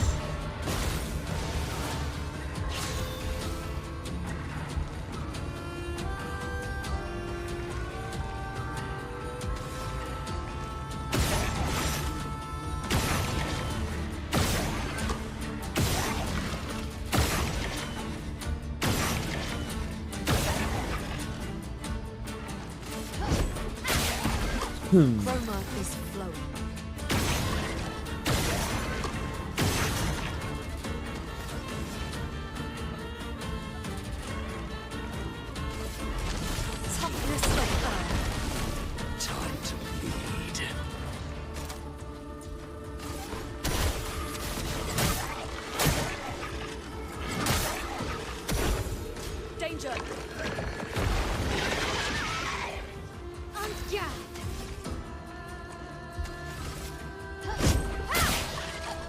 storm is coming.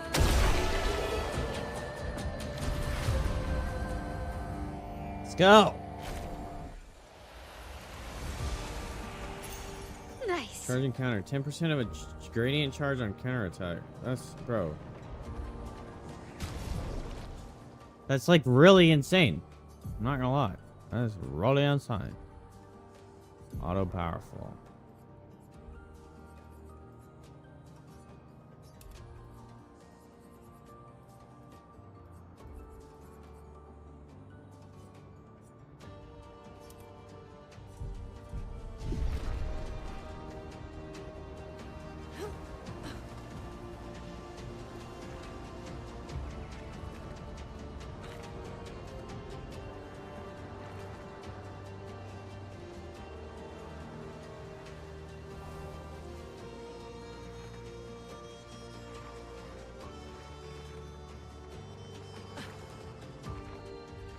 Oh, actually, you know what we could do is we could just fast travel back instead of walking back.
Perfecto. Pothead. Okay.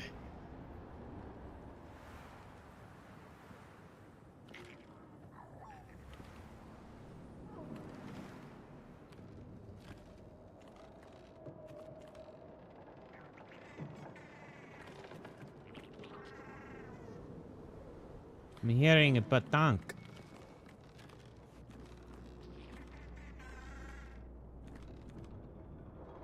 I think the patank is under me.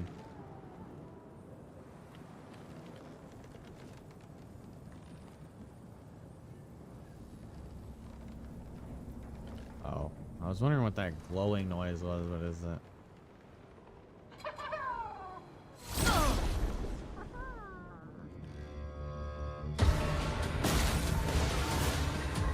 Spill some ink. Prepare for annihilation.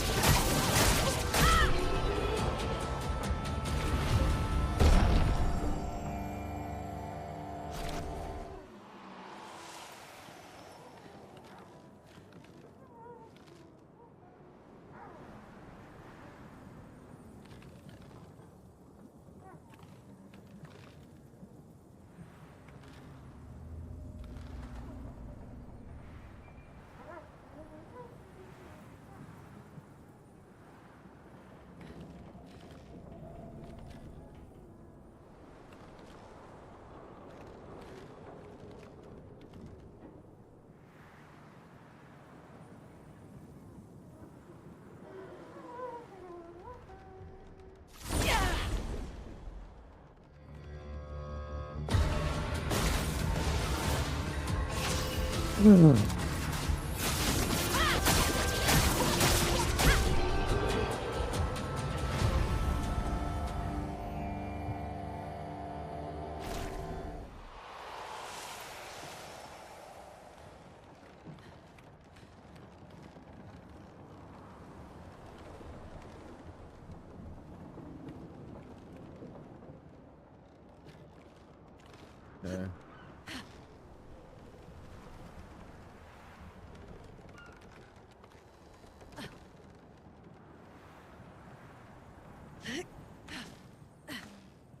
Seems like that's the next proper way to go forward, so we're just gonna go down here.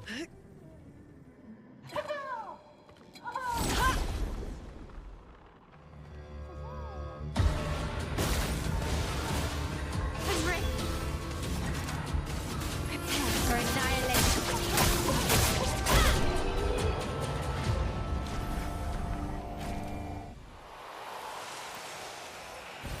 Good stuff.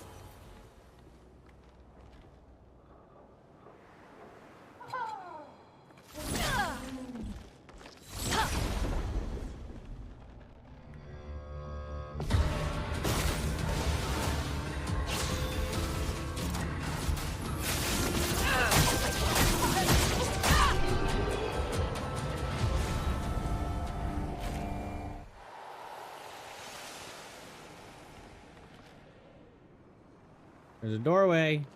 Doorways are good. We like doorways. Patong, patong. Let's go, patong. I'm gonna slay you, patong.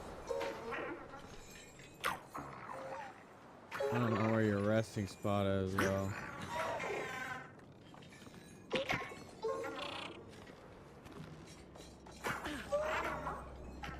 No. Go this way, patong.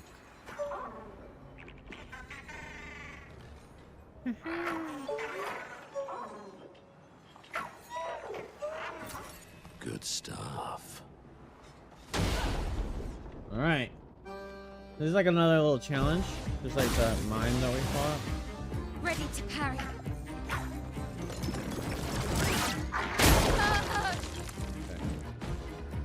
Well, that is really important that she doesn't die right there. Probably should have just fucking dodged. Toughness of earth. Sweet taste of battle.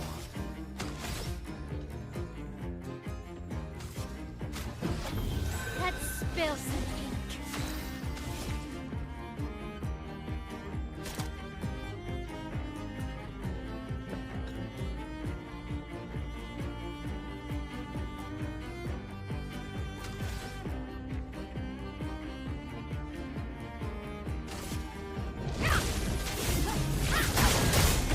A storm is coming.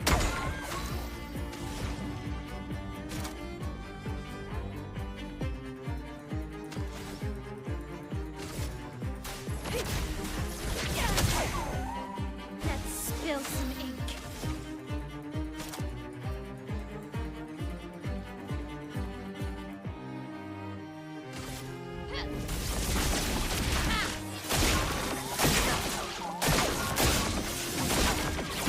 Violence.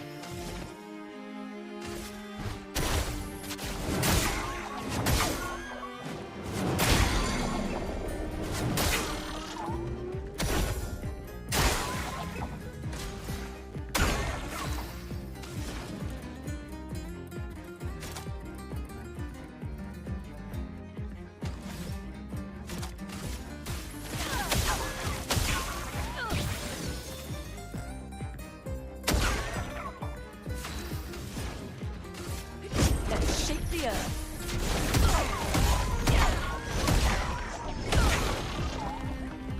That's better.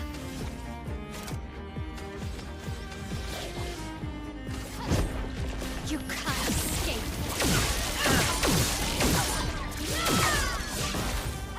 I'm ready.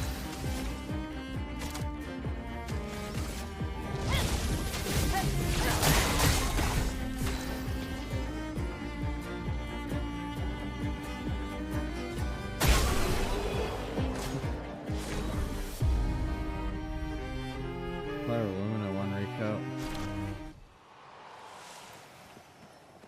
good. I don't know, the Petanque rewards are kind of weak. In my opinion.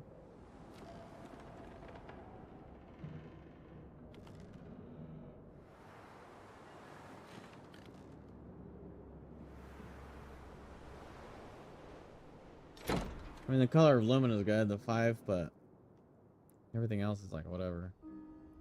There's so many damn recoats everywhere.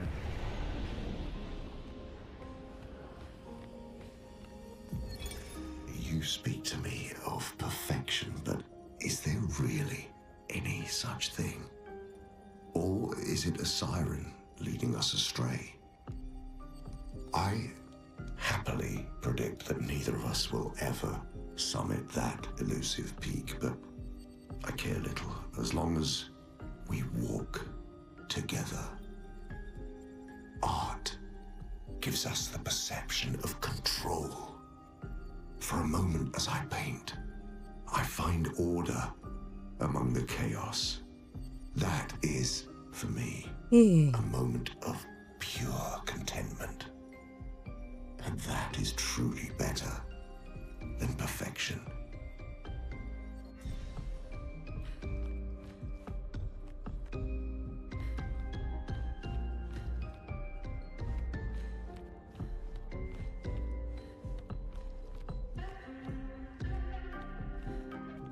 Yeah, what the fuck is that?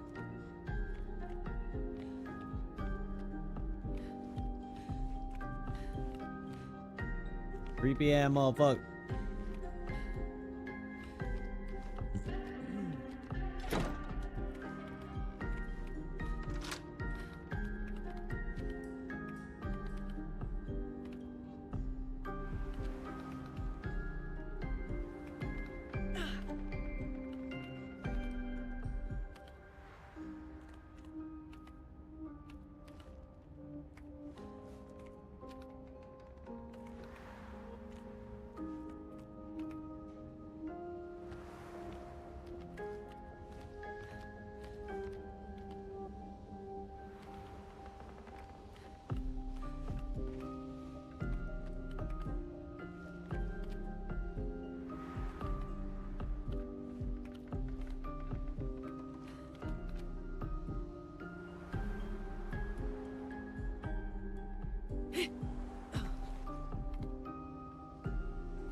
Someone forgot to let the soundtrack keep going.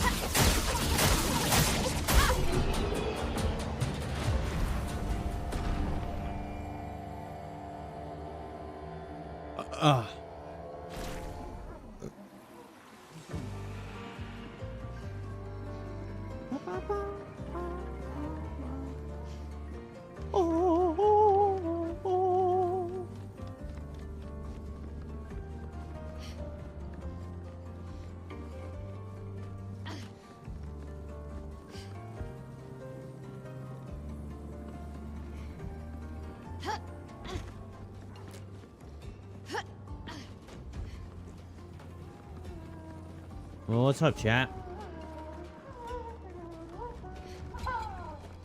I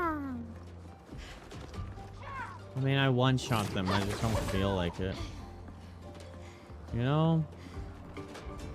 This is not worth it to just beat up the poor and tiny little weak motherfuckers. Pineapples! What's up, angels? Angels? That's Angel, right?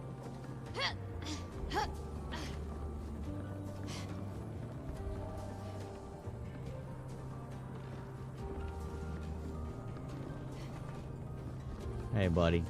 How you doing? Have you played this? Or do you, like, only play, like, multiplayer games? What the fuck?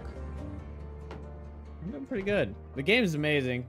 I'm loving it. There's just, like, so much to explore, too. Like, they have, like, a main mission, and then there's, like, so many, like, places to enter, and, like, some of them are, like, massive, and some of them are small. Like, this is just a side story. And there's, like, so much. I mean, I've been in here for, like, 45 minutes. And whatever the fuck is about to happen here.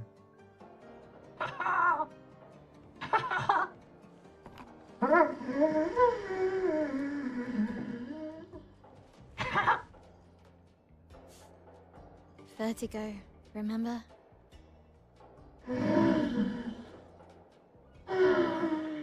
Only games I played that's not multiplayer. The casting of Frank Stone. What the hell? His intentions are good, I know. I never but heard of his that. Methods. Your father? I'm the youngest, which makes everything worse. Oh, I understand that. Only child. Yeah. Claire's the oldest. Yeah, I played that for like 500 hours. She's just so perfect. So accomplished and talented. I was a killer main. Papa's favorite. He's so Used to proud play of her. Huntress. Yeah, well, it And was that Verso. 500 hours was like all at once. It was like one of the first Verso games I could streamed. always make Papa laugh. I used to play Had so Smite many and inside this jokes. and DVD. Like I Then played there's Smite me. and then I And then started there's playing you. DVD. The actual favorite. The one he calls his hidden star, but who's too shy and self-conscious to see it. But yeah, I got to like Yet rank here I 1 am, killer, messing things up even more. and I just kind of like Look fell around. out of love because I don't He know. just wants you to fly. Things started getting old. Like at like, I mean, this is like old, the old rank system. So like red ranks. So like I was like consistently in red ranks. Rank 1. You know, you get demoted right if you lose too many or something. I can't remember how that really works, but I was so consistently in that rank, and then it was like you either get so completely curb stomped. Yeah, when it was like important, like the rank 1 was a flex. You either get so completely curb stomped or by the 4 survivors where they're just griefing you and then they hold you hostage and you like literally like the game is designed if that happens you cannot do anything, or you get a 3-gen, and then they like balanced it even worse against killer mains. And like when I started hearing about, like I had like quit and I was like maybe I'll go back, but then like once I started hearing about like all the balances and shit, I was like I would never want to fucking play that. Like survivors just got so much for them, and I'm pretty sure it's like killing the game. Right now killer's in a good spot. Okay, so they must have like kind of retconned some of their shit, or there's just a lot of good killers now. I know they put the like Tokyo Ghoul. Was it Tokyo Ghoul? I saw that. That was pretty cool. They did an anime mashup. Five Nights at Freddy. Oh, that's actually pretty sick too. That'd be a good killer. Yeah, it just was like you like pretty much had to get a 3-gen, and if your 3-gen like fucked up once or you didn't get like an early kill, and I was like. So I was very adamant, like it would make me lose the game a lot of times. But I was very adamant on not tunneling. Like, I would specifically say Mael. I just hooked Mael and she just got off. I would be like, okay, Verso, you save Mael. I'll go after you. I was, like, super adamant on it because I wanted all of us to have fun. But, like, I felt like if I just killed Mael in the first 4 minutes and then she just had to watch her friends play for the next 15 minutes, that's not fun. So I was like, yeah, you know, let's just have fun. I'm gonna try and get you guys, because it's supposed to be cat and mouse. It's not supposed to be sweaty bullshit. And like the fun in it is like playing fucking Ghostface and getting a nice jump scare and like, you know, like sometimes you could literally see the survivor flip the fuck out because you scared them so good, and then it's like so satisfying. I had like this cross map throwing axe with the Huntress. One time I just had like a Legion sprint for like a solid 5+ minutes, like just kept on like resetting it. I wasn't doing anything to them. I wasn't down in them because the Legion's biggest flaw is being stuck in the sprint. That's how I play DBD. I don't sweat. I go into lose games, win games, but I have fun moments with the killer survivors. Yeah. And so that's what I was wanting to do, but I was also like, really good at it. I mean, killer mainly. I didn't really care too much for survivor.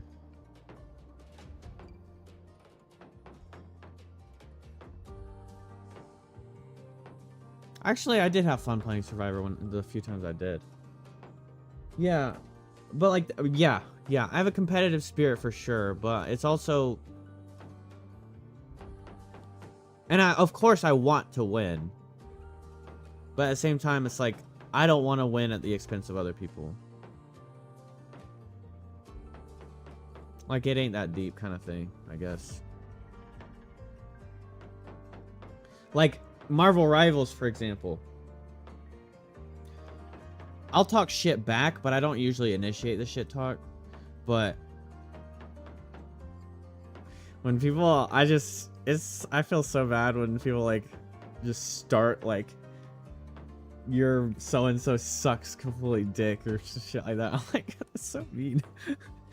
Like, what? They just had a bad game. I have bad games. We all have bad games. Because I just think, like, nobody's immune to a bad game or you'd be rank 1, right? So, blasting somebody in front of everybody else just feels, like, kind of sucks. Like, putting myself in their position. But I guess when people blast me, I just roll my eyes, so I guess it's not that big of a deal. It's like, yeah, okay. Talk shit all you want. I know the truth. It's fucking cold. If you ever pick DBD back up, let me know. Okay. I don't know if I ever will, but I know Alicia plays it too. It might be fun to like just play it, but I don't know. All of my cosmetics are gone because it's on Xbox. Can you link accounts? Can like I link my PC account to my Xbox account on Steam? Okay.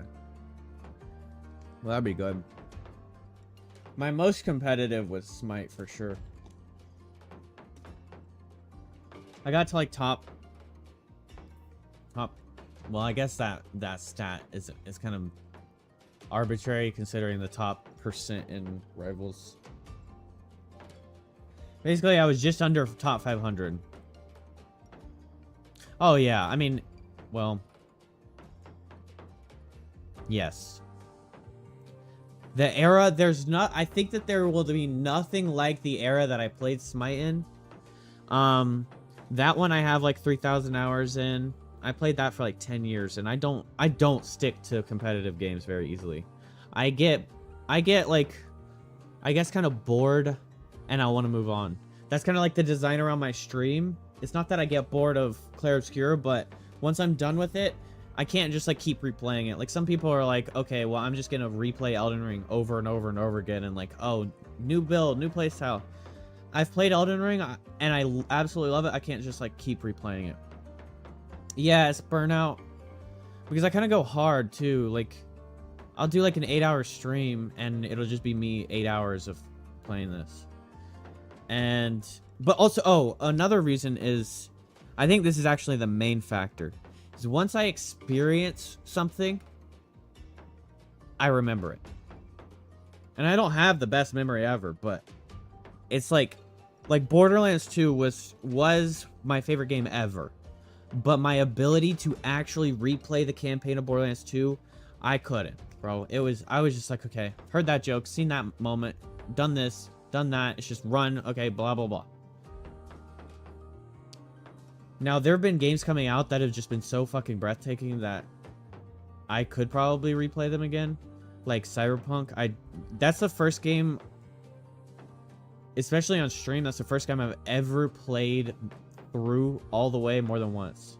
Oh yeah, I got Burnt Out Schedule 1. That shit was way too repetitive. And Jacob and Kenny were like, oh, Abel didn't really like Schedule 1. I don't know if we play it. It's like, I'll play it, but the loop was not that great, you know? Like, people were so obsessed with it. I just felt like the gameplay loop was like, didn't change, especially when like later on it gets harder and you have to make like specific strains. You gotta add the horse cum and now throw in a banana and then use that one to like throw in this and throw in this. No consequences. Yeah. And like running from the police is like, yeah, inconsequential. It's like, oh, I got caught by the police. It's just kind of a nuisance, I guess the police are.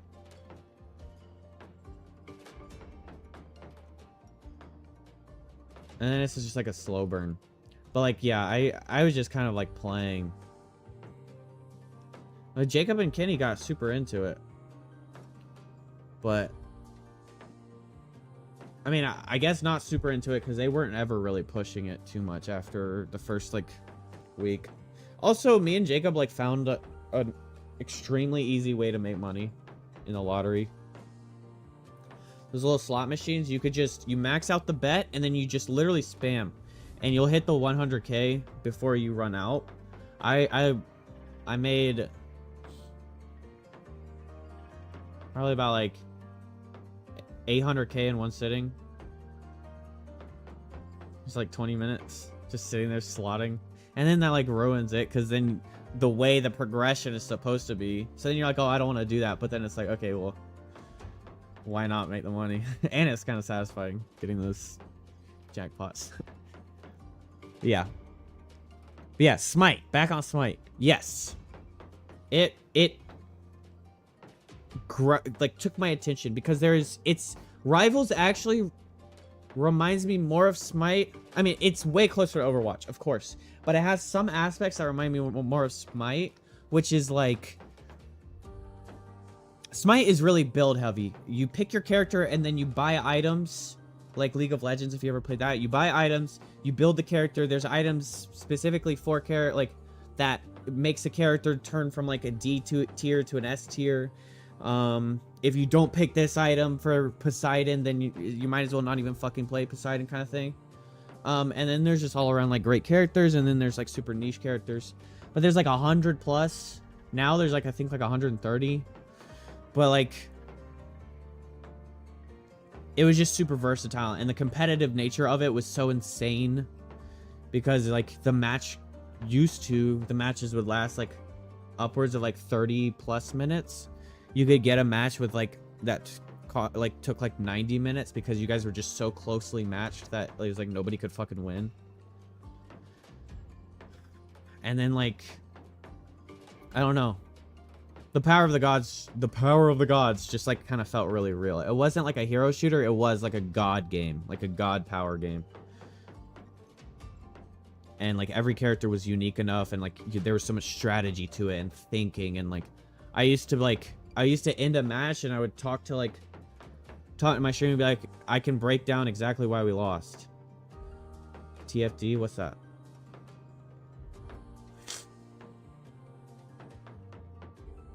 I'm so fucking cool.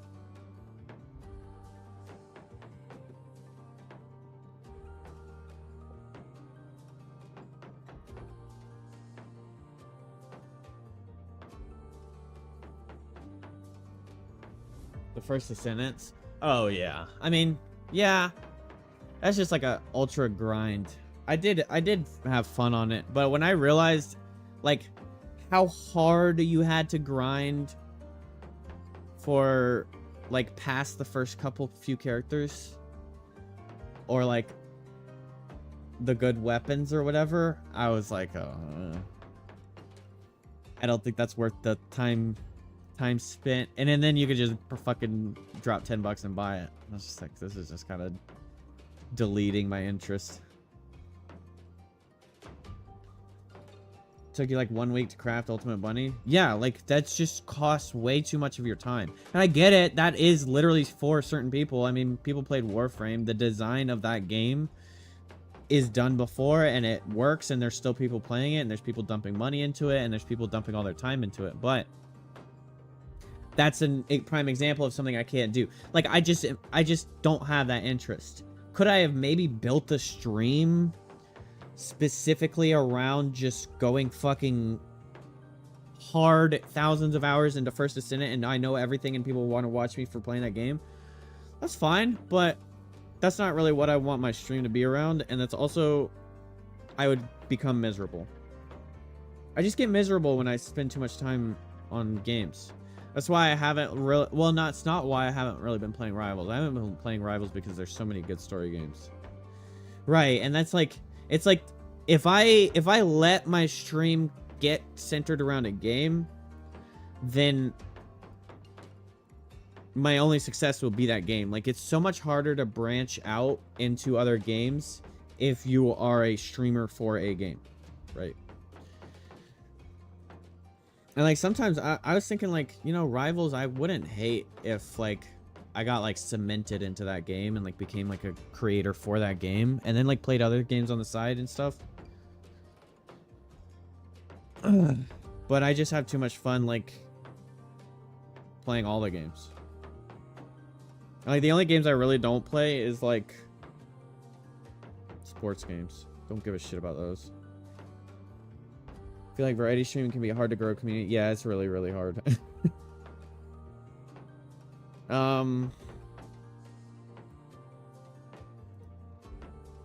Yeah, I mean, you basically have to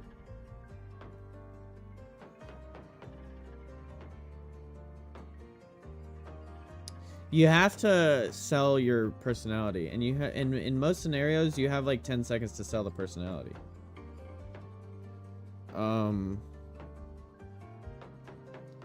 So you kind of always have to be activated, and it's not like, it's like, okay, people come into the game category, and then they choose from a list of people. So title is super important. Your overlay right here is super important. Do you have a face cam? Massive important. And then they click in. Do they get an ad? High chance they click out. So I have mid-rolls, which I hate mid-rolls, but it's mid-rolls or pre-rolls, and you know, statistically and psychologically the mid-rolls are the better idea. And then yeah, it's like it's just super hard because a variety stream is about the person, the streamer, and not the video game. Whereas if you just build up a shit ton of skill in Marvel Rivals and you become known for Marvel Rivals, you're just always going to attract Marvel Rivals viewers. But like, not gonna lie, I guarantee you if Necros went and started playing Clair Obscur, he probably drops, I don't know, say, I don't know what he actually gained, like pulls on an average stream, but say he pulls 10k. He might clear 1k if he came and got on Clair Obscur. Because what he's known for is being a high-level competitive Marvel Rivals player. And sure, there are going to be people that are there for his personality, of course. And that's like, but the margin there is like so low that he can't, like, he's locked in. He can't just, I mean, well, he can because he came from Overwatch, but he has like a specific genre he has to stay in. Yeah, and that's like the majority. That's another reason why it's so hard to be a variety streamer, because you kind of have to, like, I would have to, outside of you being like someone I already know, I would have had to make you interested enough to come back into my stream, and then, oh, he's not playing Rivals today. Okay, what's this game? Clair Obscur? I gotta like have gained enough interest from you for you to be like, what's that game? Okay, I'll go watch it. I'll go talk to him. That kind of thing. But that's all about me. That's not about the game. And that's kind of like where the divide, there's like a big gap there of how many people actually traverse that gap into the new game. So like, I usually play like indie games. I play a lot of like kind of like maybe go back in time. I played KCD, Kingdom Come Deliverance, and that's like from 2018-19. I got some viewership from it, but then those viewerships need to be interested in the next game I play, which is really hard. So like if you say you get 10 followers from any one playthrough, say I got 10 followers from this playthrough, it's like a net positive if I can get one person back. But it's also, I know I keep rambling, but the last kind of factor in that is expanding to other platforms. One thing I've done, it's almost like I haven't been streaming. I mean, no, I won't say that because I have gotten some great like viewers and consistent viewers, like Geeky's from like a year ago. Brugby's been watching me for like 5 years, but I didn't knew him already. I don't know, Ewo's from Iraq. He's been watching me for like 3-4 years. But the amount of like really consistent viewers I've gained and have just kind of like faded away is pretty high. Like if I got all of them, I don't know, if all of them came into one stream, just like hypothetically speaking, I probably have like over 150 viewers right now. And that's, I mean, it's not like being like, oh, poor me. I'm just like stating that. It's like people fade or like fall out of interest, and that's normal. Some people like stop watching my stream for like 4 months and then come back and like, hey, how you been? Blah, blah, blah. And then they watch for like a week. But the fact is the community isn't big enough for that to sustain itself. Like the ins and outs. Like I do the same thing like with Tim the Tap Man, but he's got such a giant viewership that it doesn't matter that I'm not in his stream every day.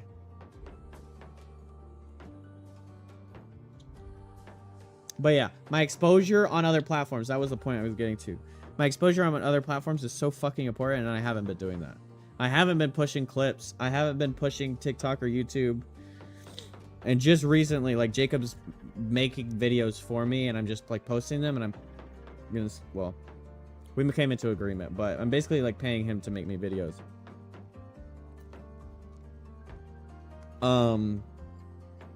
And already, I mean, that's like exposure. I had one clip from Clair Obscur hit 5,000 views. And that's 5,000 or 4,990 more views than I would have gotten in that entire stream, right? Like, that 30-second clip posted into the YouTube Shorts, 5,000 views. That's exposure of 5,000 people. And so that, like, builds over time. I've gotten, like, 10, 15 subs on YouTube in the past, like, 2-3 weeks. Sorry, my nose itches all the time. But yeah, that's the important part that I was never able to like really. I always talked about it, but I haven't been able to actually execute it. It's really doing that. But if you get me talking, I'm gonna be entertaining. I think engaging. I'm super engaging with chat. I mean, that's like one of the stronger. Thank you. Yeah, that's a. I was thinking how I would even capitalize on that. I mean, just chatting streams are kind of hard, but if I did like opinion videos on games, because I have a large repertoire of games and I have a lot of opinion on games, and I like to point things out, like criticisms. Boosting a game, being like, oh, I mean, like, look at these details, like the skins you can get on these characters, like you can really personalize this guy pretty well. You could freaking whip out the swimsuit. He has this like nice black and gold swimsuit. I mean, not specifically like cosmetics, every game has cosmetics, but small details I like to point out. That'd be good for a little reel or YouTube video, game reviews. Yeah, and I would just need to like make some structure around it. But yeah, I mean, I could sit down and be like, okay, guys, for the next 6 minutes, I'm gonna talk about this video game, and then we just do that on stream, and then Jacob takes that segment, clips it up a little bit, and then posts it on YouTube, or I post it on YouTube. And then that's just content that I'm putting out, right? And then maybe that builds something. Because there's plenty of streamers out there that do that. They play the game for the stream, they post their playthroughs, and they post review videos. I think that's kind of like the niche I could get into, I think.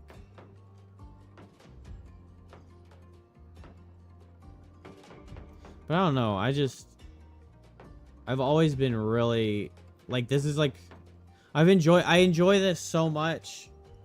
I just love, I don't know, just engaging with chat and like interacting with people and enjoying together. You ever been interested in reaction videos? Yeah, my problem is, and this is something I could work on, but something I've noticed about myself is that when I'm watching videos, I don't have outward reactions. And I'd need to like work on forcing the inward reaction out for the video. I'll literally like, I'll be getting goosebumps and I'll just be like, I like my actual reaction is not that good. I don't know. So I like try, but also sometimes I'm like, well, I don't want to speak while there's people speaking in the video because then I'm interrupting the speaking. But I see people, I'm usually not like bothered when an XQC's doing a reaction to a video and he talks over it. Like even in the cinematics, like a cinematic cut here, I like to just, okay. I know it's like a crazy awesome cinematic and you would want my reaction to it as a viewer, but instead I'm like, let's all enjoy it together in silence. And that's stupid. Like I'm never going like, oh my gosh, wow. I don't know, I'm not like, I like authenticity, okay? And something, even as a viewer, something that kind of turns me off is putting up the act. When somebody's just like overblowing it so fucking hard, and I'm just like, okay, you don't have to go that hard. But there's people that freaking feed into that so hard. So like, all I have to do is do that. But I'm thinking about people that would be like myself, that I would want to cater to, but I think that that's like a way smaller subset.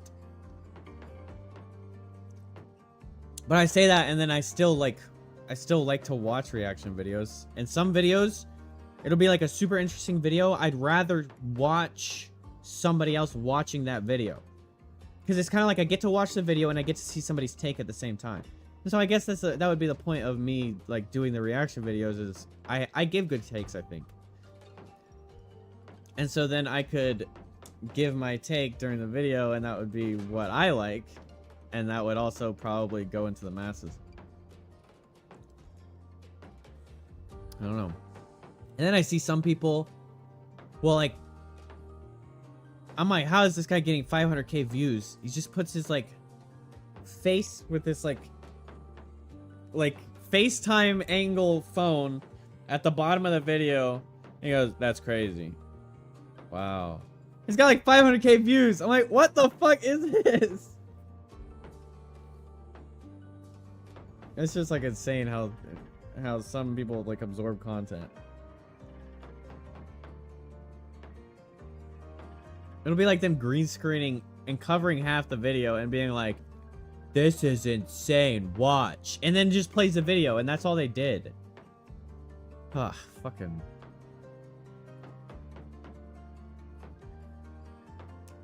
Yeah. I don't know. It's a lot of complexities to my stream in the way I like want it to go. Like even like, okay, So Jacob was gonna make a video off of this one fight I was doing because there was like some authentically funny moments that I did.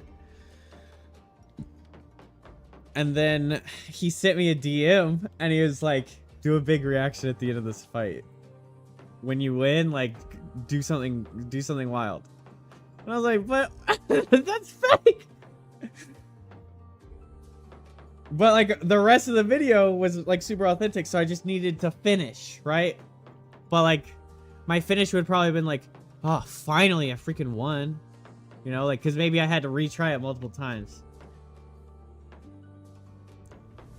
It's not like me getting up and be like, woo, woo, you know? Freak my dog out.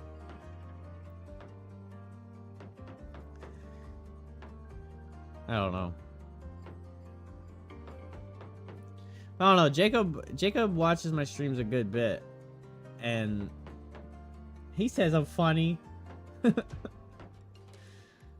my family says I'm funny. No, I think I'm funny. I just don't believe it. I don't know if that made any sense.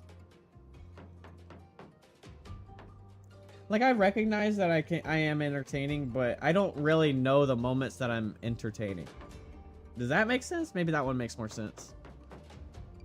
Like, it can't be like, oh, that was a funny moment that I just did.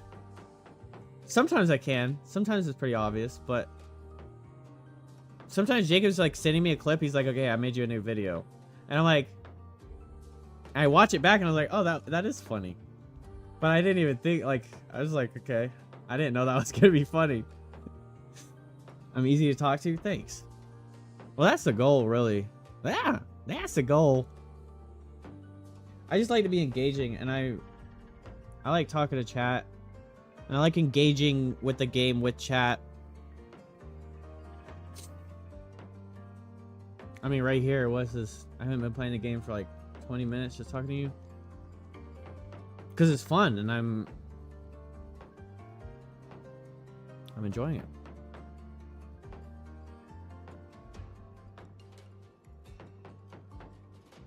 This is like hammering in the background. It's kind of annoying me now that I've noticed it. You need someone to make you yap. Yeah, I need a professional make me yapper.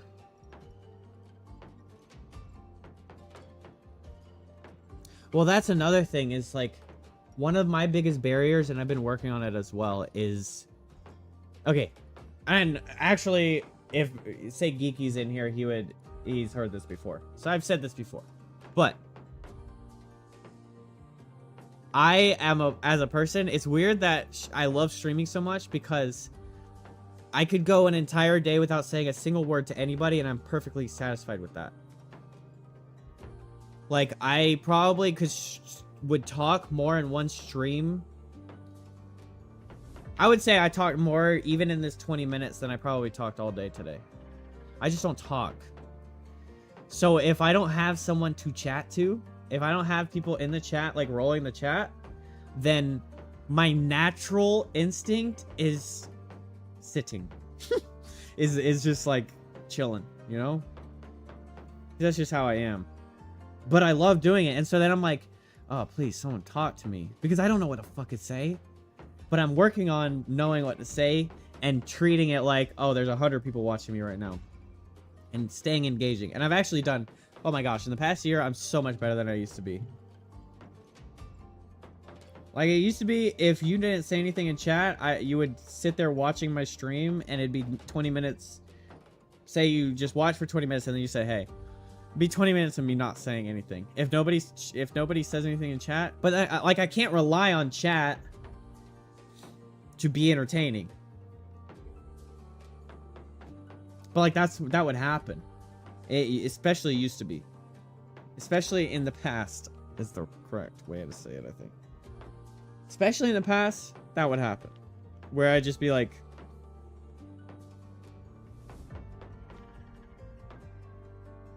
No one wants to fucking watch that. So that's what I've been working on the most lately. Well, that and, like, getting videos. But yeah, I don't know. My YouTube. Go sub to the YouTube. Let's see how the latest video did. I think the latest video didn't do as good.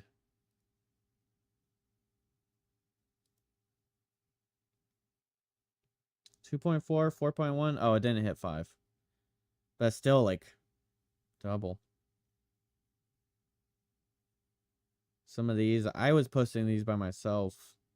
I mean, everything's getting like an easy 1,000. I know that's not like a crazy amount, but it's a good start.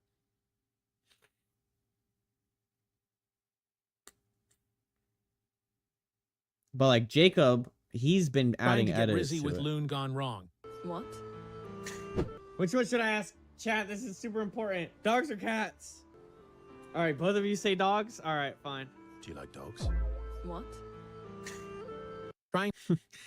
One thing that bugs me about shorts is like this shit. Yo! We decided to teach our friend a lesson. Why are you barefooted on my raft? Respecting your Asian culture. Wow, that's Damn, more like Yo! We decided to teach our trying to get Rizzy. Jesus. My eyeballs are trying to continue to work. Holy shit. I'm such a dork. What the hell was that? My eyeballs are trying to continue to work. Was that you? No, it's Kenny. Are you Asian? You sound Hispanic. Not to profile you. And your name is Angel. Trying to get Rizzy. Yeah. How does hui hui match for you? Trying to get Trying to get Rizzy with Loon gone wrong. Yeah. This guy said I haven't had my fix in too long. I really need something right now. You got anything I can buy? Did he stop you in the street? That happened to me once. Follow me. I need to grab it. Oh my god! Oh. Yeah. Well, I mean, there's some good videos in there. Yeah. Yeah. Well, I mean.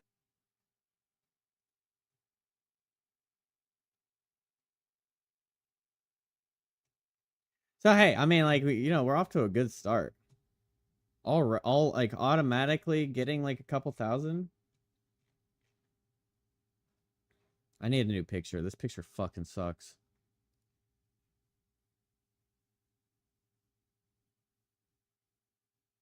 Isn't that so trash?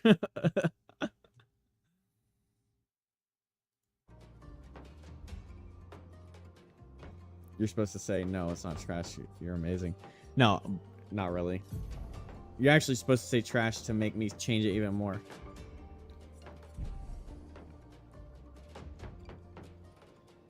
You know what's funny? I was thinking the same thing. Really? Like you need a new picture? I know I do. I've been like thinking about getting a new picture. I just don't know what the fuck. Jacob said I should do kind of like Shroud's profile picture. I should do something like that. Wonder if he's streaming.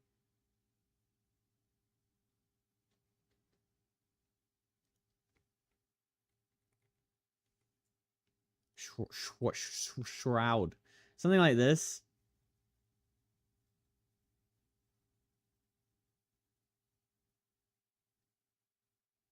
Oh, Jacob said to do something like that because it's usually just like a headshot.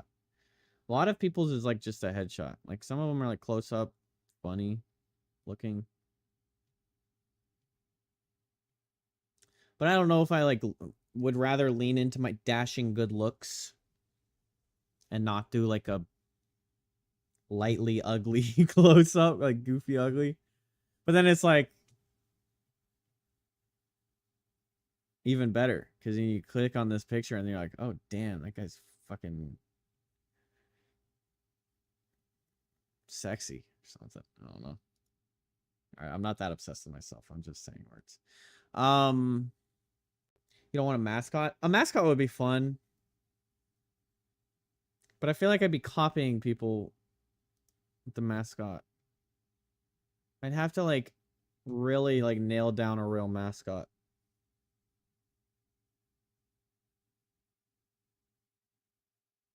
I mean, my favorite animal's a rhino. Can't really mascot a rhino.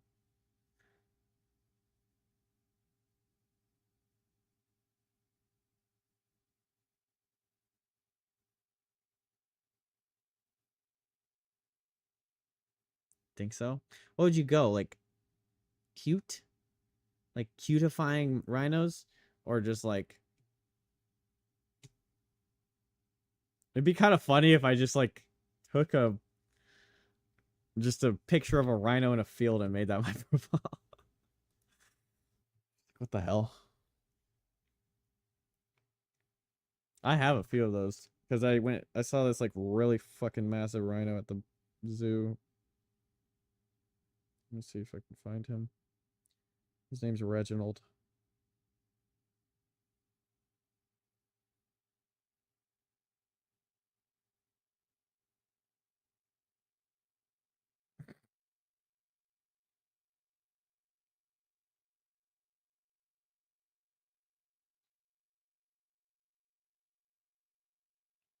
He's so cool.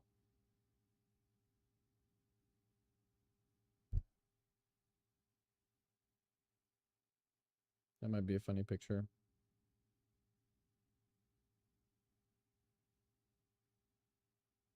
I don't know. Or I need just like a label like Summit 1G, but I don't have like a brand. I guess I could ask Toke to brand me. Make me a brand. If you look up cute rhino mascots, okay.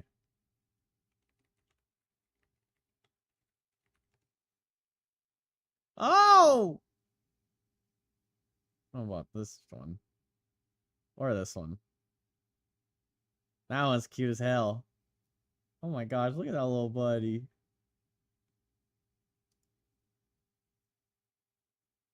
One with the little captain clothes. This guy? Yeah, he's cute. You like dress him up in like different environments. I love you. I mean, these look like just emotes somebody made.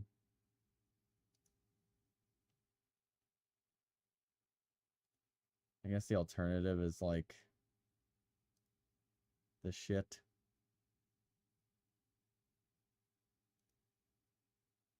Okay. I didn't mean for you to...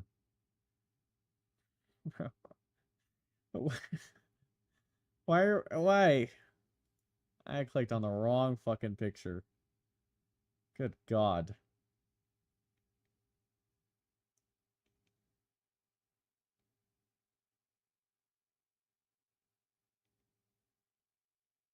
Maybe I could ask Toke to like draft some cutesy rhinos. She's the one who made these emotes.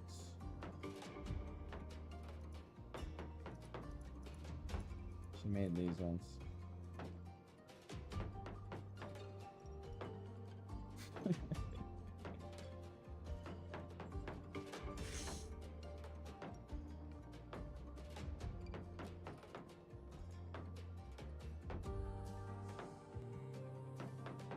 Right?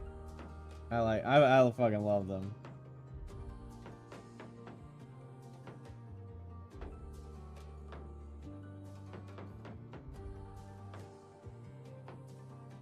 When she sent me them, she just was like, here, I made you an emote. And I was like, wait, really? Because we had talked about it a little bit, but I didn't think she was actually going to like make some. I had to go pee.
Water.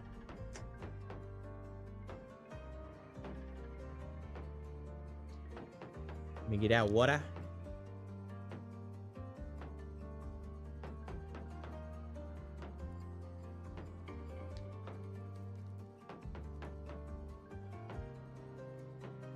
Oh.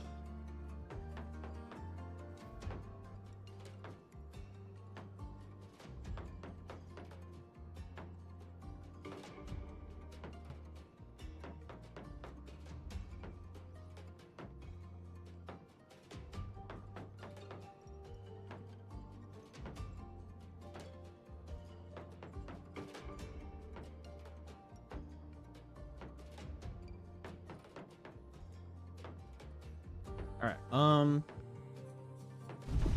Let's progress here. Does not sabotage, it builds. All these inventions. Gustav would have loved to see this. Everyone's so sad.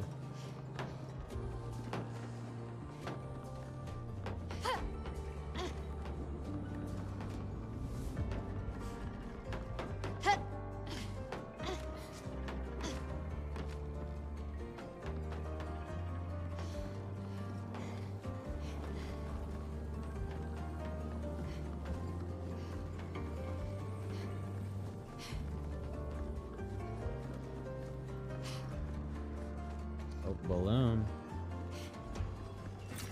Great. Good God, that's gotta suck. God dang.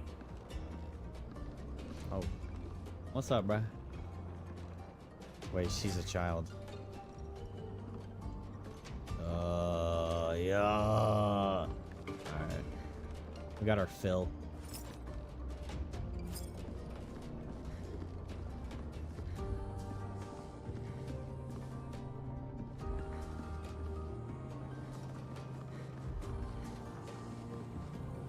I'm pretty sure the item that's over there is a Pictos. So I'd really like to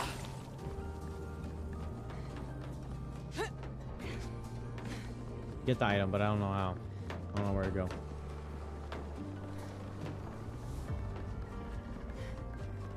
See if I can see it from somewhere.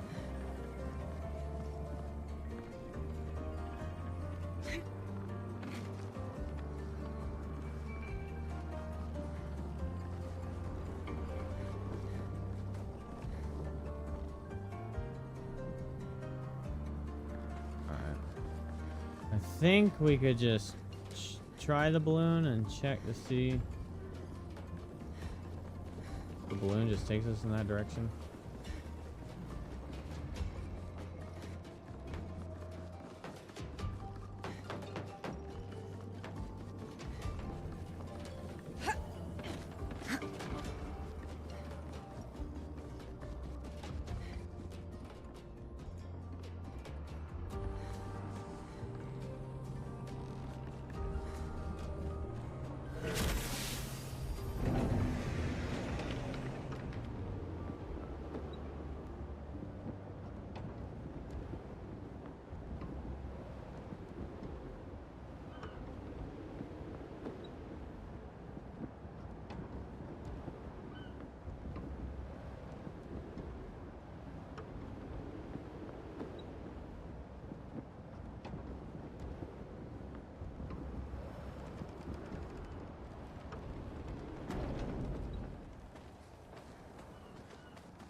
Foggy area, that's the name of this spot.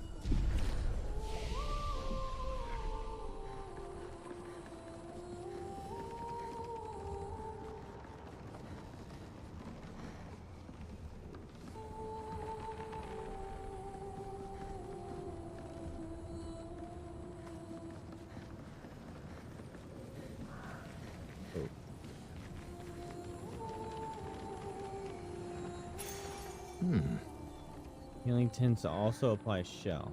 Interesting.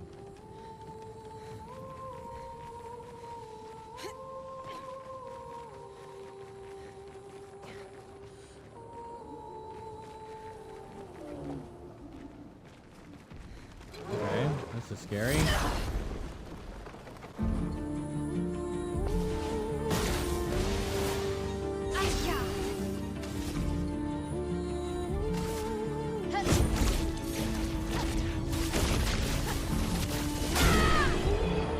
$952,000 damage. Oh, that's how much health he had. I did 1,180,000 damage. Yeah, I'm a freaking god. See, there you go. There's a reaction. Alright, jackass.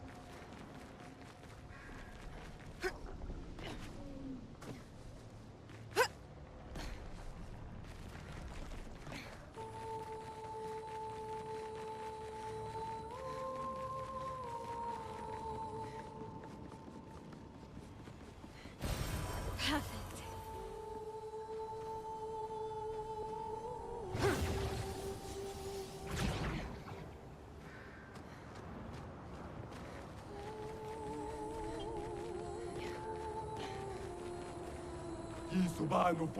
So high up.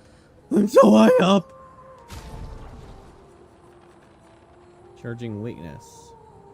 Plus 15% of a gradient charge on hitting a weakness. Apply defenseless on break.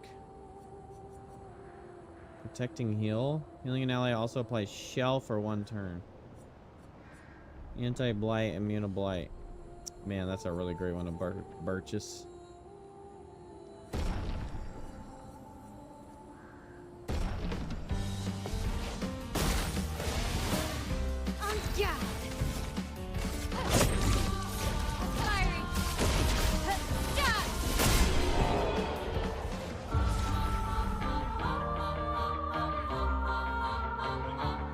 $1.6 mil? God dang, chat. I'm high! Tiraso. Gain 1 rank on applying mark. Mark an enemy on base attack. Apply powerless on marking an enemy. Alright.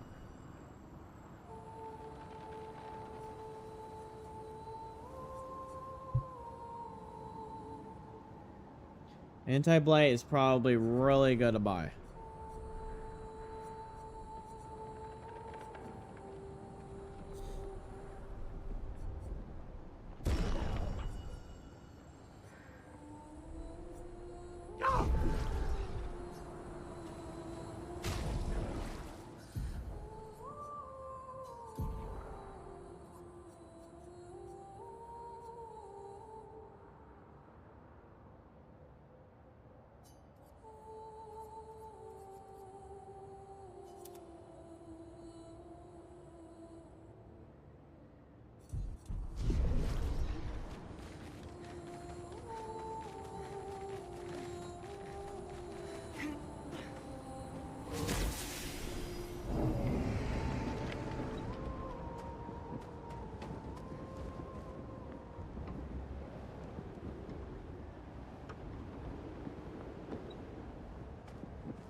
Prepare for annihilation.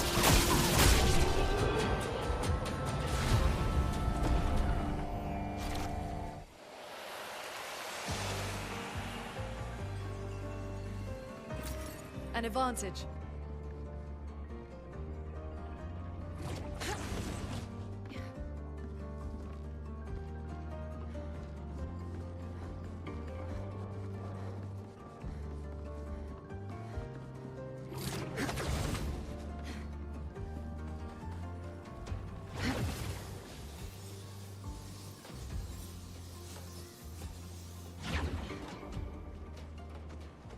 Are you dizzy? Perfect. Heal 15% HP on applying a buff?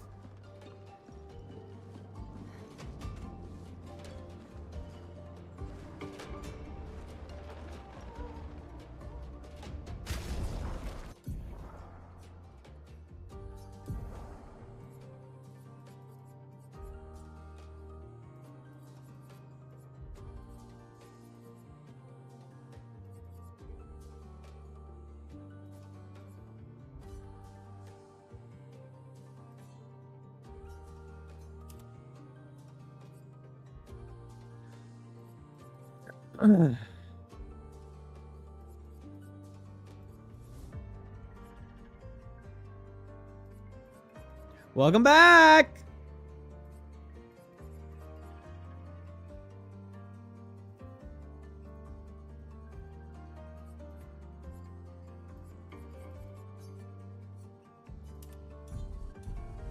Know what to play? A fuck rival. Why fuck rivals? What did it do to you?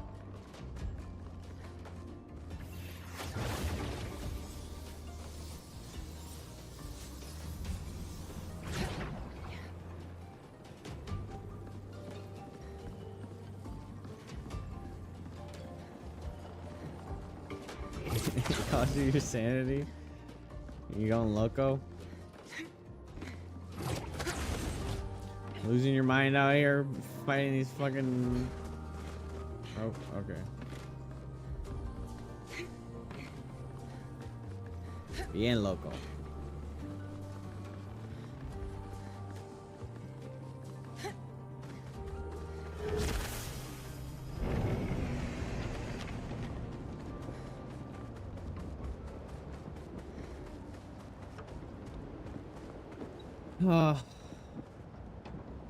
I love rivals, but I don't know. Sometimes I just feel so bad at it. I don't think tanks are in a very healthy spot right now. I don't know why. Maybe it's because I put so much time into Strange and he got nerfed. I know he's buff now.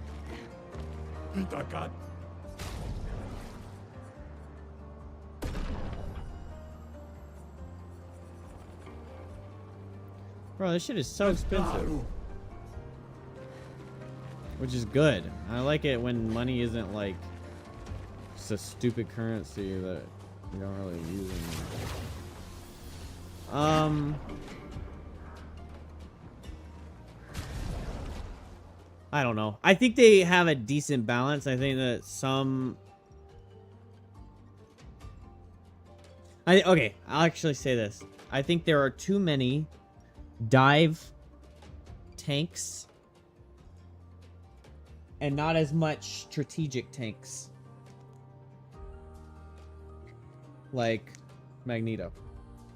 There's too many, like you add in Emma Frost and now she's like fucking hitting you with a WWE move, like choke slamming your ass.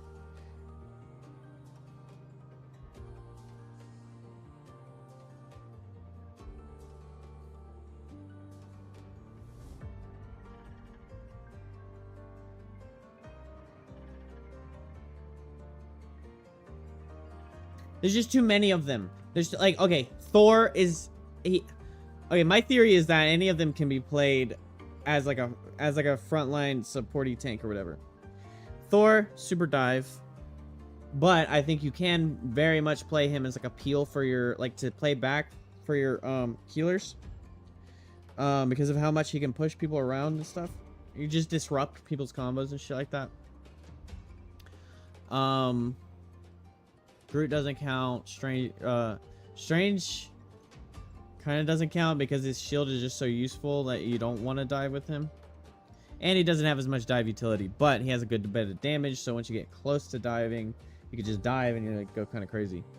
Okay, but Thor, Venom, Cap, Hulk, Thing. You don't really play Thing as like super dive, but you can if you have a bunch of dive around you. Actually, yeah, that's how you would play Thing, I would say. So yeah, it's just... And then what do you have? You have Penny. I'll never play... I don't think I have a minute of Penny time. Cap is ruined your comp. I don't think Cap needed a buff. My thing with Cap is I think he was a niche character that took some time, and then some people were able to shine with him. But the way he's designed, I don't think he needed to get buffed so that more people would play him. I think the game designers need to just accept that some people aren't going to be played as much. They don't need to buff somebody into the fucking heavens, because if you put enough effort into getting good at Cap, he's a fucking nuisance. I've experienced OP as fuck Caps before his buff, but now anybody can just be Cap and like just run around as Cap. So you got like a bunch of John Walkers acting like Caps, when the true Caps are the guys that were like, that got really good at him before he got the buff, right? And that's kind of like how I feel about a lot of the characters being buffed and stuff like that. It's like, you don't need to do that. Especially as fast as the roster is growing, you can let some characters just kind of like fall into the niche. They fall into like a very specific person's playstyle. It doesn't have to be universal. Every character universal means no character is fun. Now, the whole basis of the game is strategically swapping between characters that you're good at in order to counter each other, counter the enemy, and get the upper hand. If Moon Knight's not working, switch to Spider-Man. How many people are you good at? Moon Knight, Spider-Man, Punisher, Bucky, Scarlet Witch. We'll just say that roster. Or, well, Moon Knight's not working. Change it. Alright, let me try Spider-Man. Spider-Man's doing really good at like picking off Luna Snow. Okay, great. Let's stay on Spider-Man. Alright, now what's our tank doing? He's getting fucked up way too hard. Okay, stop playing the Hulk. You're up against the Punisher, dude's rinsing you. Bro switches from Hulk to, I don't know, someone smaller, I guess. Less hitbox for Punisher. And then you benefit off of that. So that's like the aspect of the game that you need to do, but at the same time, you don't need to make it so like, oh, I could just go play Penny. I could just go play Hulk. I could just go play Spider-Man. I could just go play Luna. Like, they're designed differently, so you need to capitalize on that so that people will be mains of a character, and some characters shine harder and bigger. But then if you can actually main Cap and do like really fucking good as Cap, you could be that guy that is like rinsing the whole enemy. I mean, like the whole match. Because like back then, you never really experienced a fucking cracked out Cap. I say back then as if this is like a year ago. But, you know, season 1, Cap wasn't that strong universally. But if you hit a good niche with him and you got really good at him, bro, people aren't expecting it. Nobody experiences like a really great Cap. So you're just like, what the fuck is happening? And that was where he was really cool. I hated it going against it, of course. But now it's like any random fucker, Billy, Bob, and Joe can all pick up Cap, and then they just beat the shit out of you with Mr. Fantastic. Here's another fucker that didn't need a buff. He could have taken a little buff, but Jesus. I'd say he's more toxic for the gaming experience than Cap. Because he's not even supposed to be... You could like justify it where, okay, Cap's damage isn't necessarily as high as the DPS. He's just tanky. So it's like, he's able to then dish out the damage for a longer period of time. With Mr. Fantastic, it's like he has 10 fucking health bars and he does DPS damage. It's so fucking stupid. Of course, I haven't seen them after this actual, like, the like light nerfs that I think the two of them got. But yeah, I mean, there's just too much. There's way too much dive tanks and not enough strategic tanks. And that being, Mag is good at right there in the middle. He's got the shield, he's got the counter, he's got the meatball, and he's got the bubbles for he can put it on his team or he can put it on frontline himself. Or maybe my Hulk got pulled by a Bucky and he doesn't have his little green ball. Put a ball on him, let him get out. Or let him resituate. Maybe my Bucky got pulled by a Bucky. I'm gonna hit you with that thing so you can actually hit the counter moves to then turn that tide, right? He's a tide turner. Magneto is. Cloak and Dagger, I mean, that's like the emphasis of his meatball, right? Cloak and Dagger pops her ult. That's a tide turner, and then he's going to turn the tide right fucking back.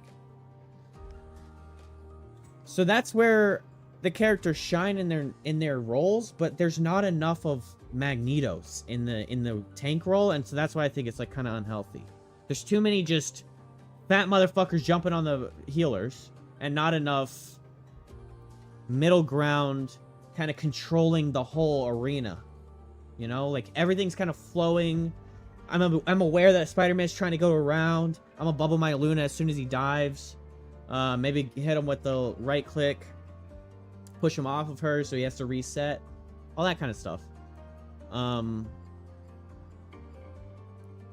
like Thor can do that, but most of his kit isn't really designed around that.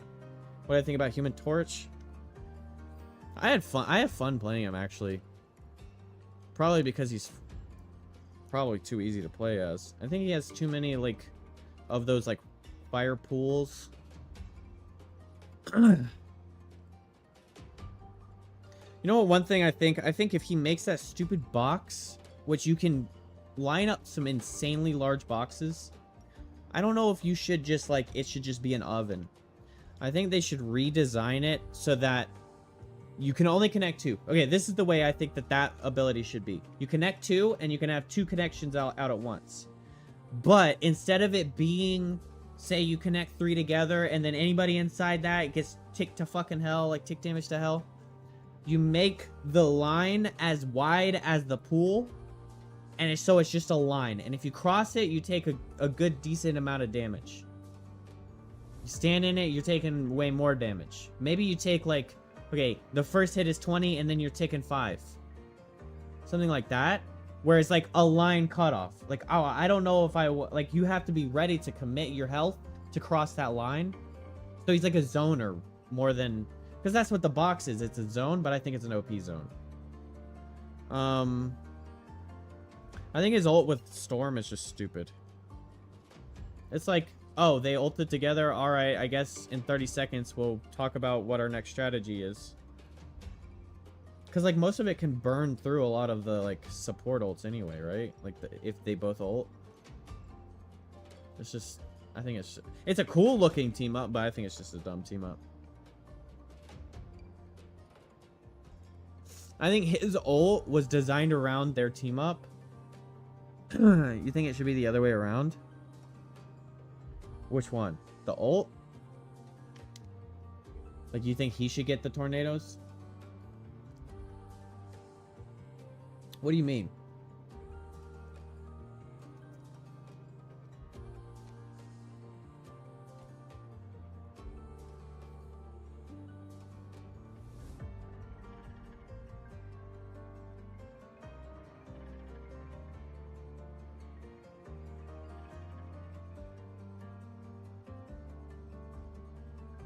Or it should be a fire tornado? Yeah.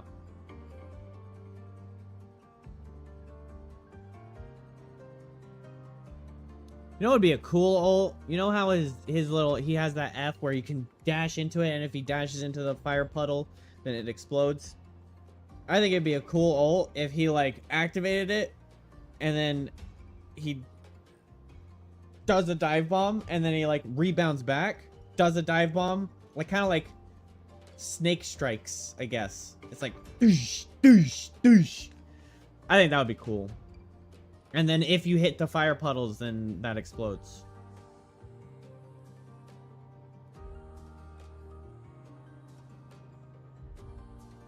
Maybe you get 4. And so like it creates a fire puddle where you hit. It's so boring. I don't even know really, like, you can make 3 tornadoes. Cool. Like, people just walk away from it. I mean, how much are we really doing here?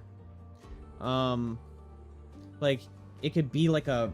I think it would just be cool. They have this crazy movement tech where all the characters look really cool with high movement. So you could really capitalize on that. They have an awesome technology in their game. The way Spider-Man works, Doctor Strange portal, some of the techs you can do with characters, like, there's some really cool shit. You use it to zone out? Yeah, you don't, like... Yeah. It's a zoning ult. And so he's a zoning character. But I think he's a zoning character with a little too much damage potential. He's hard to kill. And then if you get a really nice box set up and people aren't paying attention, you're just fucking deleting the map. I think it's weird that his auto attacks are like a shotgun spread. Like, why? He's a flying character. His goal is to be kind of far away. I think that's just stupid. It's like literally counterintuitive. Well, I guess you'd like get the benefit from fighting other flying characters and then doing the dive and then like autoing right in somebody's face after you did the burst damage. Yeah.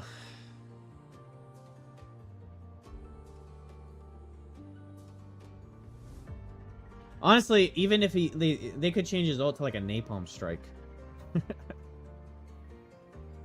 Where he just does like a sweep across a line and he like drops fire walls and shit. Or, okay, there's this one ult, I'll show it to you. And they'll probably, mark my words, I'm showing this to you, and then they'll probably end up, Rivals will probably make an ult kind of like this at some point. Now I'm forgetting her name. Smite, water, wall, ult. What's that lady's name? Yamoja. Smite, Yamoja, ult.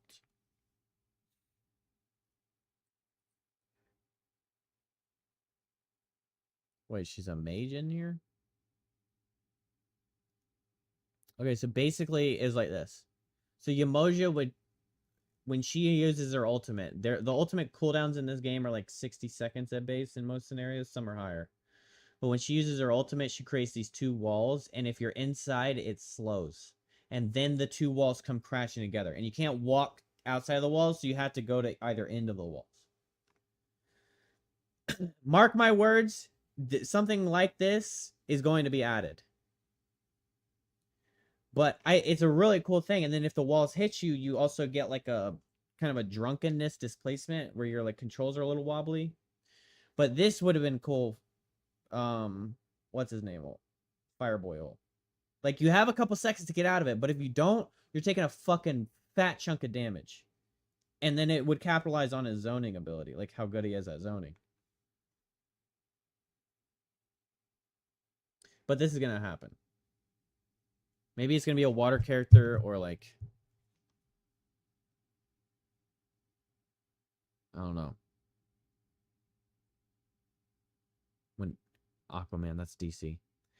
I think Namor is technically Aquaman. When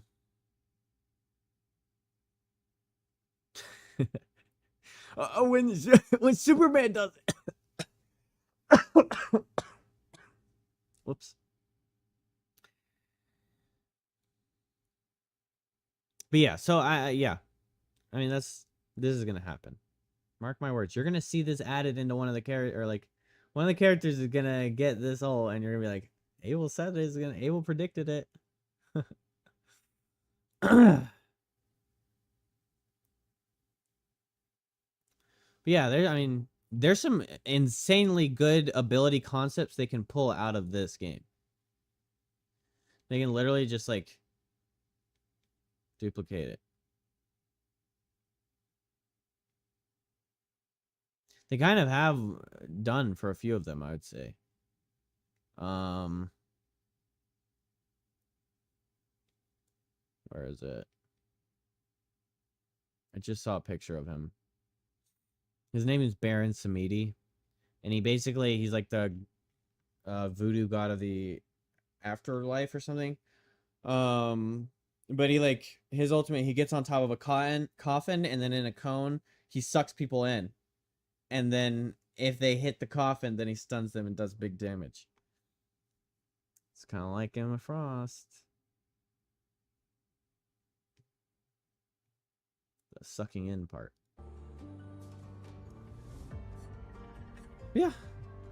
I don't know. But yeah, that's my take on Rivals at the moment. And I still love playing tank. I still love maining tank or whatever, but it's like oh, my teammate went Thor. Okay, I'll just play Mag. Oh, my teammate went the thing. Okay, I'll just play Mag. It's like your option to supplement that like supportive role of a tank is Mag. Because you still want the shields. You don't really have much peel. I mean, Mag has enough peel for his healers. But, like... Alright, Thor's just gonna go fucking around in their mid to back line. So, I'll just play Mag. I'll hold the front line and I'll watch my healers. Alright. Like, I don't know, there's a lot of times when I'm playing Mag and I just don't feel like I'm doing anything. And, like, I'm hitting, you know, 60% accuracy on my autos. Doing fine damage. I hit the meatball, killed the cloak, yay. But I just don't feel like it's like, whatever. I think one of the biggest problems is Mag reloading. This doesn't even, it doesn't make fucking sense. Dude's like, controls metal. Why does he need to reload the metal that he pulls from the ground? The shrapnel.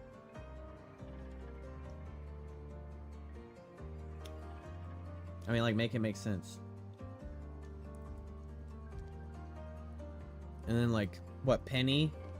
She just has a gats forever. He doesn't feel like Mag until he ults. Yeah. That's very, like, that's a really good take on that. Like, Magneto! It's like, the only time you feel like you're playing Magneto is when he's, like, screaming that. And he's, like, got this big-ass fucking ball. And everyone's got to be scared. You got to be scared. You know? Because if he gets that just right, like, somebody's in fucking trouble. You know, the charge up is just right. Or he gets the throw just right. But, like, and you don't even know, like, he could be going like this, and then he's like, ah. So, like, he's intimidating as fuck. But, like, that's kind of what you should expect from that character, like, in the Marvel stories, I would say. And even in just, if you just watch the movies, like me, I am not really a comic book person. Like, bro, where in any part of Marvel stuff does he have bubbles? Yeah, you would think he'd be more of an aggressive tank, but they, like, really rewrote him as, like, a benevolent tank. It's like, this dude's like one of the only actual bad guys in the entire Marvel Rivals, like, character sheet. Right? Like, all of them are the heroes, and then you've got Mag in there who's like, anti-hero, but, like, really kind of just a bad guy. In most scenarios. Instead of a bubble, you should just create metal armor. Yeah. That would be cool.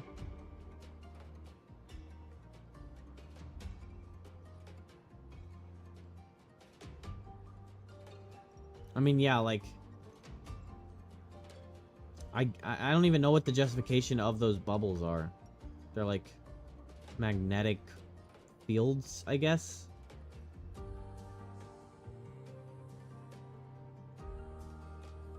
Like a pull. Yeah, yeah. And so why does he has a rock that he shoots as his autos, and then he has a rock that he pushes away, and then he has a rock that he pulls in all the bullets and then throws at somebody. Like, he just has a bunch of fucking rocks. Bro has control of all metal. He has to reload and he just throws rocks at people. Fucking hell, dude's boring as shit. I'm sorry. I play him a lot. I think he's my second played tank. Second most played. Bro, he's just throwing rocks at everybody. Like, holy shit, dude. Relax. Give him some dynamic, like, rock, rock, rock. Shield. Bubble. Rock, rock, rock. Shield. Bubble. Like, that's his gameplay loop.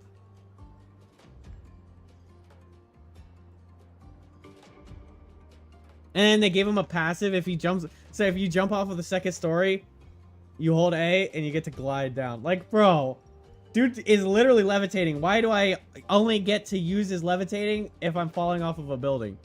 The fuck? Right, like, what a super useful passive. I mean, it has moments where it's useful, I guess, but quite unimpactful. Because also you're just like slowly free falling. You don't have that much control in the air. So you're kind of just like, oh, let's shoot him. So why would you even stay in the air that much? What other character doesn't feel like the character?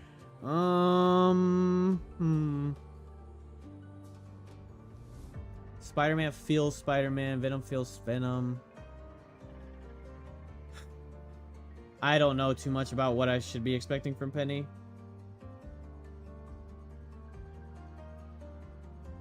I kind of like the concept of Penny. I don't like the character.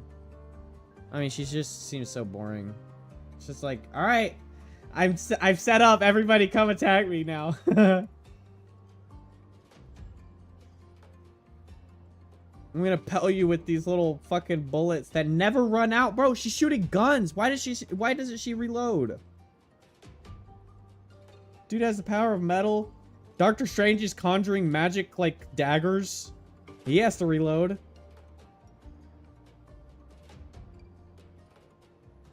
And she's just like for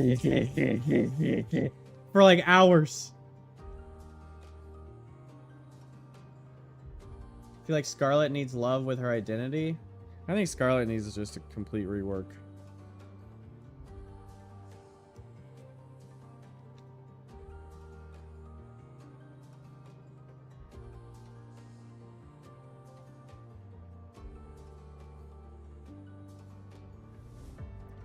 I think if they made Scarlet closer to the movie Scarlet, where she has some like telekinetic powers, like maybe ability that like, okay, I cast this and it launches you in the air.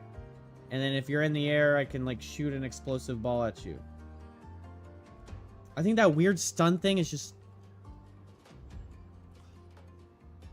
it's stupid. Get rid of that shit. It's so annoying. It's like... you're just trying to walk out of it. Like, fuck out here. And she's just kind of... I don't know. I don't want to say she's boring because she's your character, but I don't know. Any character that's just like tractor beam on an enemy, I'm just like, oh, fuck it. Fucking, alright, whatever. Something that can convert enemy bullets to team bullets. Well, that's what Mag should be doing. If he has the like power of polarity between metal, it's like, okay, I put my field up. If your Punisher keeps shooting at my field, I'm blasting all that shit back in y'all's face all at once. That's what the ball is doing, but like to a degree, the shield should be doing it too.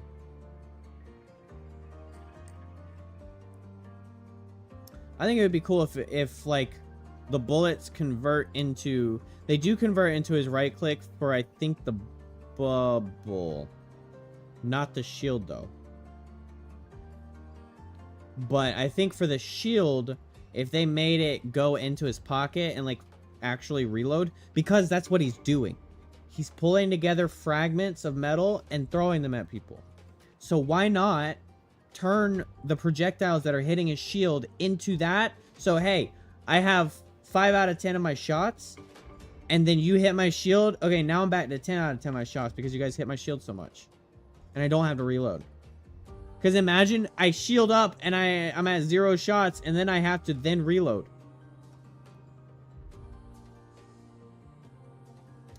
If you played Overwatch 2, if you have, do you know how Sim's gun works? It recharges. Symmetras?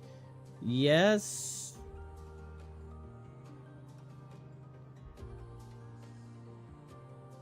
I remember I'm getting a picture where she goes. But you can like recharge it. It like converts stuff into her gun, right? So you don't actually have to reload all the time. It should do that for Mag. Every time you hit his shields, he reloads everything. Yeah. Because it's already stupid that he's reloading. Why? It's dumb. Yeah, I think it would even be cool as like a disruptive ability for what's her name? If she did like a kind of a lift up, like a telekinetic lift up.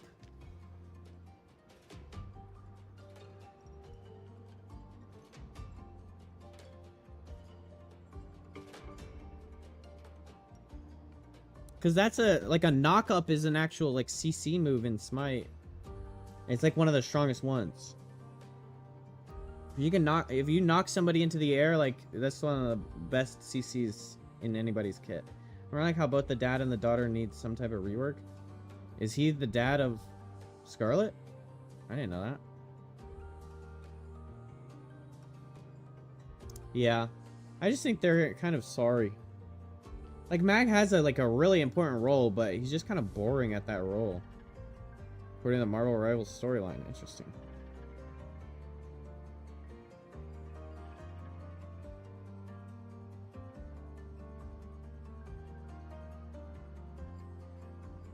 Like, then there's characters that they're gonna add, and I don't even know how they add them in and make them unique. Like, the Beast. Unfortunately, I mean, like, the Beast is really cool. I really like the character, but how do you even put him in the game? I'm assuming as a tank. And it work. But he's also a doctor, so you could technically put him in as a strategist, but, like, that would feel weird.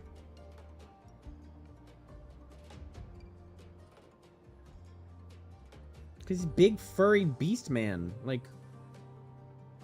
it makes the most sense for him in the tank slot. But then you're like, okay, like, what are you going to do with him? I guess, I mean, they'll come up with something. That's their job, to come up with the concepts for their abilities. Tank strategist sounds broken. Yeah. Like, like, kind of in the middle. Because you have, like, your bruisers, which would be a mix between a tank and a DPS. Your bruisers are like Wolverine, Sword Lady, and the most so Fantastic, right? Those would be your main bruisers. And then a tank that's like a little more DPS-y would be like Cap, Thor. I think Thor's in a weird spot too. I don't know. I like his push, his hammer throw. It's like rarely use that. And then my biggest issue with Thor is that, okay, so say you hit F and you start throwing those lightning bolts. You completely locked out of your movement ability for that entire duration of those lightning bolts. So like you punish yourself if you hit it in the one wrong second, or you hit it and it's in a really good position to hit it, and then somebody starts an ultimate. Then you're just like, like he needs to be able to cancel that. Is what I'm basically the point I'm getting to. And his ult, I mean, his ult is good, but it's not good.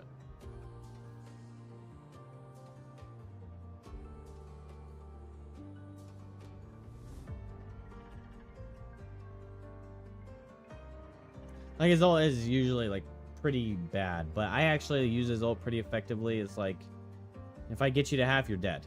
Because I'm going to ult you. Or, I use it to then bait out, like, a Miss Invisible Girl or whatever ultimate. Like Luna. Like, you have to ult. And then I'm like, okay. Job secured. Like, that was my whole goal. I kill you or you ult. I'd rather you ult. Because, like, that's the thing. And this is coming from Smite. It's like, if you can attack somebody and force them to use their ultimate to save themselves, that's a big win. Because then you can communicate that to your team, and so somebody else can then attack that person and know that they have a 30 to 45 second window where they don't have their ultimate to save themselves anymore. So like, first fight, oh, I got your ultimate out. Second fight, now I get to kill you. And so that's my mentality when I'm playing tanks in a lot of scenarios. It's like, sometimes you even want to, like, start the Magneto ball, because then you're like, well, no, you don't want to. Magneto ball is too much of a counter to too many ults. What would it be? Use the thing ult. As soon as they hear, Luna's gonna pop her ult. That's my goal. Get that Luna ult out. That way my DPS, who can one-shot you with their ult, you don't feel like playing Black Widow either? Okay. Black Widow, they can make Black Widow really, really way more cool and impactful if they make her sniper and the stupid bolt action part sound anything like something cooler. One of the first gameplay things I saw was Widow.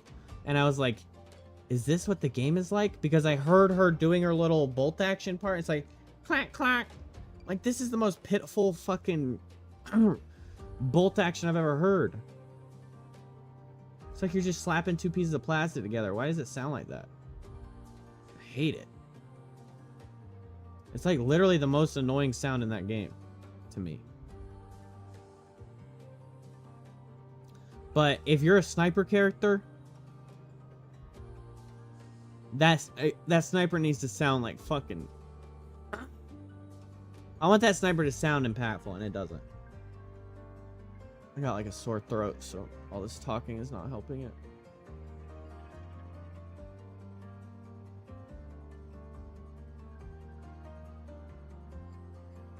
So yeah, I don't think Black Widow. They just honestly, I feel like the feel like Black Widow. If they change that stupid gun.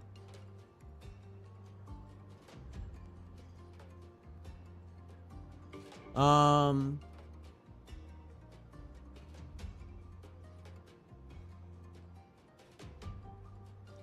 else is just weird to play as? I guess I haven't played everybody. I mean, Wolverine feels right. Black Panther feels pretty right. I like his playstyle.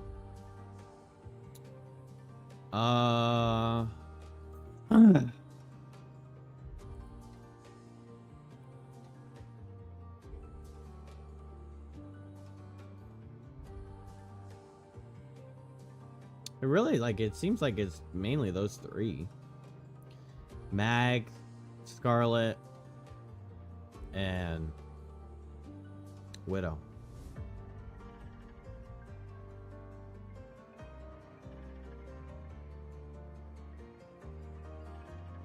I think Hawkeye's stupid ultimate where he like makes clones of people and he can damage those clones and then he can damage all of them at once. I think it's so fucking annoying and stupid.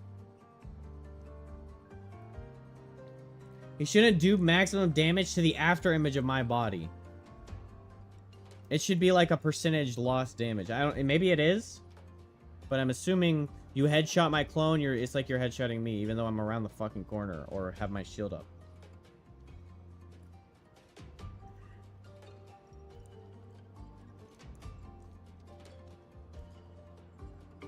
But it should be percentage damage lost, in my opinion, because you can already one-shot people in the head, like most of the strategists, right?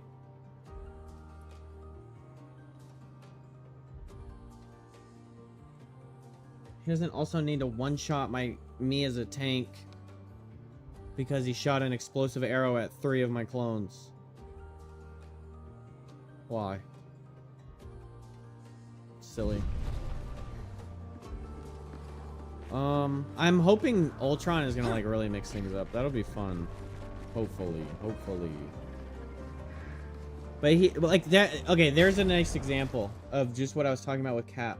It's like the way what I heard about Ultron's abilities, where he's like has like different robots that do different things. It seems like he's a very technical character, and if you can get really good at controlling all those little pieces of the puzzle, your like chessboard, then maybe he can be a really, really strong strategist.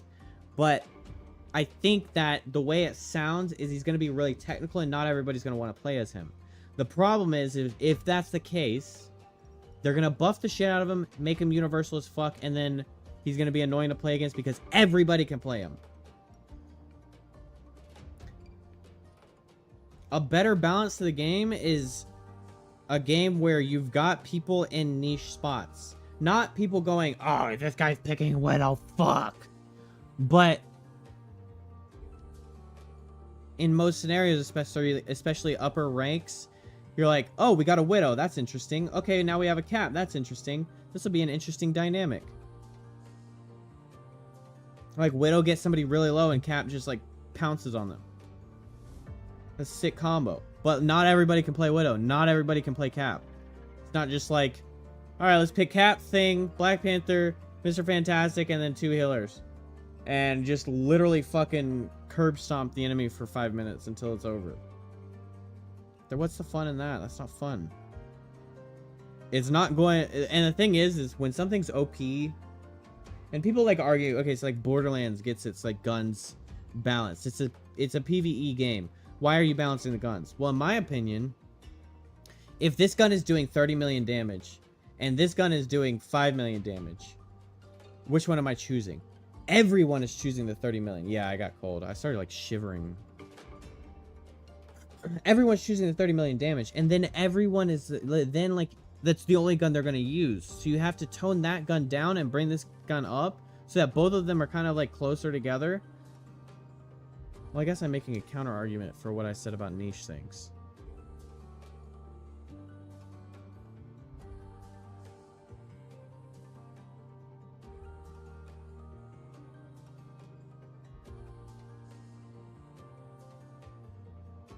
But the point being, you balance things in a way that people can choose different things for different styles and different wants.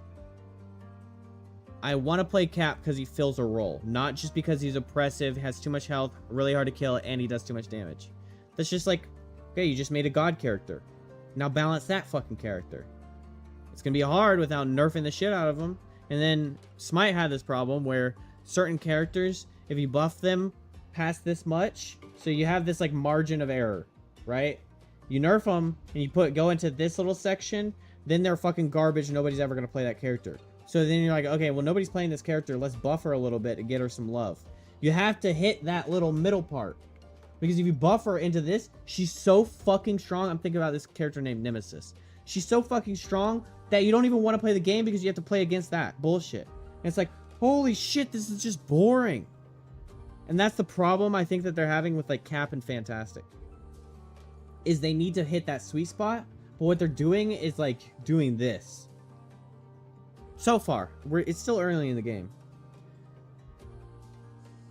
So maybe the light nerfs, they're getting closer to the sweet spot right there in the middle. And some characters are just busted, and some characters are just not that great, so they need reworks. Like, there's some characters that, it's like, it's not just like, oh, this is a very strong character. It's like, this character is such complete dog shit that the entire community can agree that you've done too much with that character. And then, wait, so fucking busted and overpowered. You've done too much with that character. That puts them right here. Not every character goes off of this philosophy that I'm creating right here, but a lot of characters do, especially in Smite. But like with Rivals, there's only a few that actually hit this analogy. But if you let them stay in that, then you're gonna make everybody upset. That's the problem. If you let them stay in that, oh my god, Cap and Fantastic are so fucking busted that I don't even enjoy playing the game.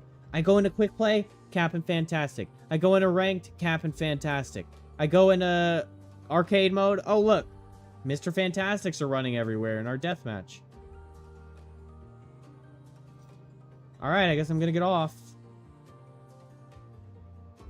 Because I can't fucking kill that guy.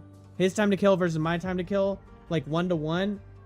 And almost every character you pick, it's like Fantastic wins.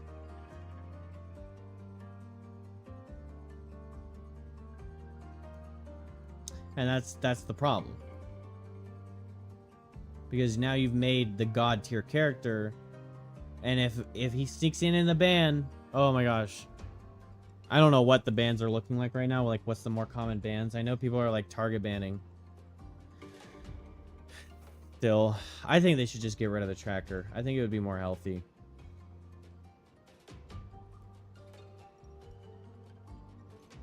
Well, actually, I don't know.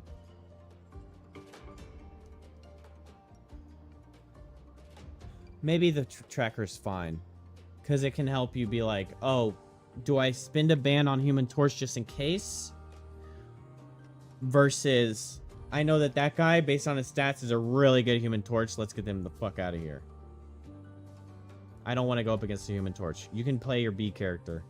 I don't want to go up against your A character. Because your A character is already OP, and then on top of that, you're really good at playing him? Oh, hell no. Groot as well? Yeah, that makes sense. I think Groot's walls are too tanky. Did they nerf Groot's walls? I want to say they nerfed the big one. They're like too hard to kill, I think. For as many as he gets too, like the amount of walls he gets, I think that they have too much, the walls have too much HP. And then if you like nerf how much and if you make the walls more of a situational thing rather than just Put up a bunch of walls, and if you don't have Punisher, you're fucked. Good luck.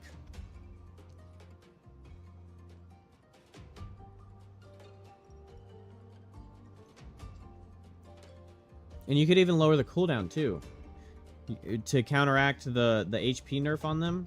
Make it so that you can place walls more often. Because the design of that character, in my opinion, is he's very disruptive as a tank. He's super disruptive. He's cutting off the healing line. Okay, but that wall's get down now. So we can get back to healing. But if you open up that window and you don't kill that wall, then you've gotten the tank off the board. Latest balancing was they reduced the HP of his wall from 700 to 600. Okay, that'll feel better. On the big one, at least. But, like, the wall having the health bar of an entire tank is just kind of ridiculous. Especially if your team isn't... Like, you have a... Okay, so... Let's use this as an example. You have a BP and a Spider-Man as your DPSs. Who's breaking the walls?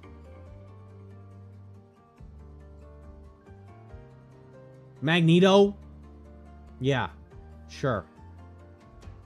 Right? So then you're just kind of like shit out of luck.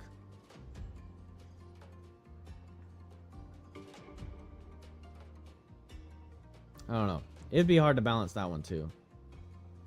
Reduce the HP more, but then also reduce the cooldown so it can put walls up more often. A little bit more often. But like they just don't last. They're not as durable. Because like, I'm sorry, Invisible Woman, Luna Snow, and Magneto are not breaking the wall very fast. Because Spider-Man's fucked off somewhere. And Spider-Man's not breaking the wall that fast, for that matter.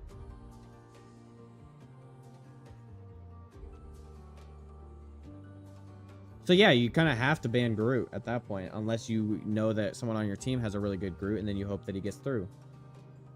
But then it's like, okay, do I let my really good Groot get Groot? And then risk having them have a Groot as well? Because I would rather there be no Groots than... Unless I'm the really good Groot player, then of course I want to. But I would rather have no Groots. I think Ultron's going to change the meta being a flying strategist. Except, you know what the problem with that is? There's like one very sucky, shitty problem. Ultron being a flying strategist, if he doesn't have a lot of escapability, it's just free for Storm and Spider-Man. Because those two are like the major like flying killers. And even Iron Fist for that example. Or for that matter. Iron Fist is pretty good at like chasing down flyers if he uses abilities right. Like his jumps and shit. But if Ultron doesn't have a lot of peel, like, because the thing is he also doesn't have peel from the people on the ground. He doesn't have his healer helping him peel, and he doesn't have the tanks helping him peel. In a perfect world, your Strange is helping you get the divers off of you. In a perfect world, your Magneto's bubbling you.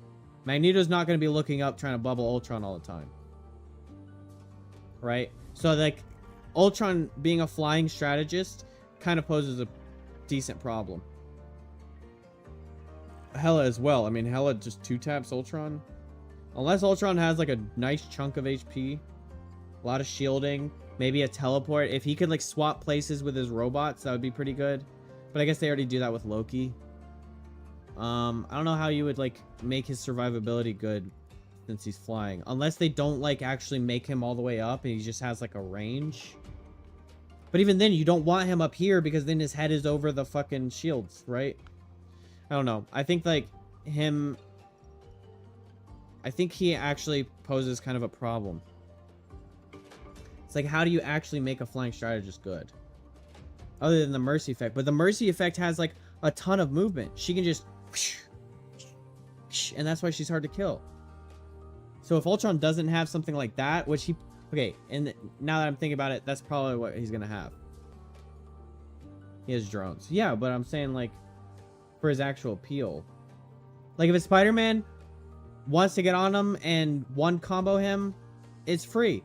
Because there's no Thor pushing Spider-Man away on the perfect scenario. There's no Luna hitting the Frost Ball or healing the Ultron mid Spider-Man combo. Like, you know what I'm saying? Or it's not none, but it's less likely because flying characters get less love anyway. Because they are on a different dimension of the battlefield, right?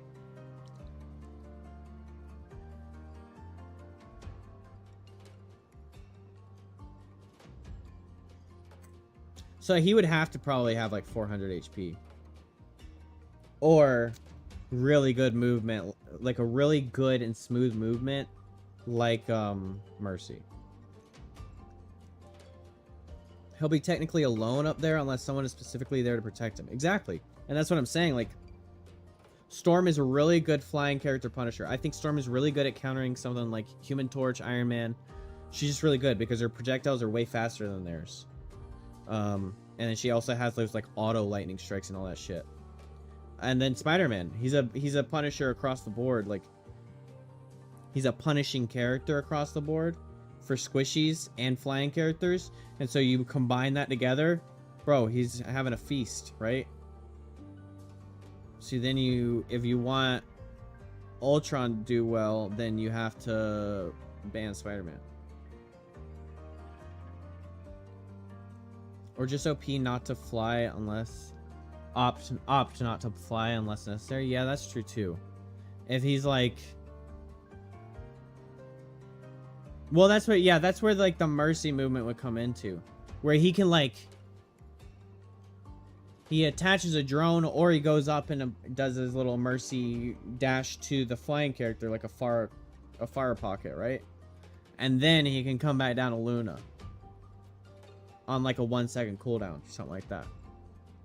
Where he's like always kind of just like going between each person. Okay, I'm gonna fly to the Johnny, to the Human Torch. I'm gonna put a little shielding drone on him so he has a little bit of extra protection up there. All right, I'm flying back down to Luna to help, you know, to get back to kind of comfort area. Apply this like turret drone or whatever abilities he actually has. That's what I'm thinking he should have, because you really can't like just have, you can't have an Iron Man Ultron, but like, I don't know. I think that's one of the main reasons Iron Man isn't like super meta, is because he's super easy to kill up there. Hela, Bucky, Namor, less Namor, but still Namor. I mean, with his squids, of course. And then Spider-Man and Storm all fuck him up so easily.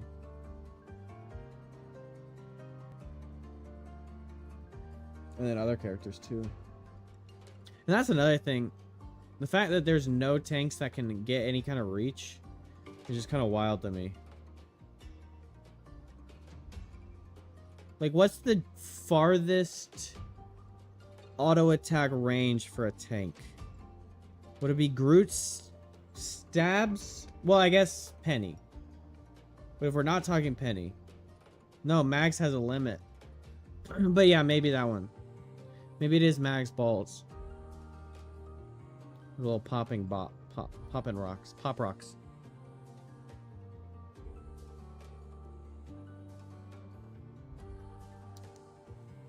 Yeah, I don't know.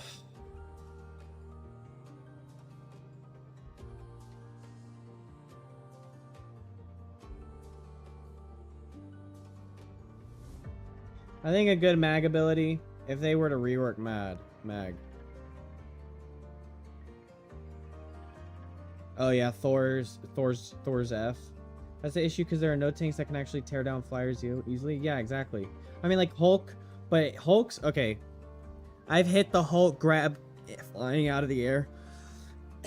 But that shit is so hard to line up if you don't like just constantly practice it for hours and get it super down.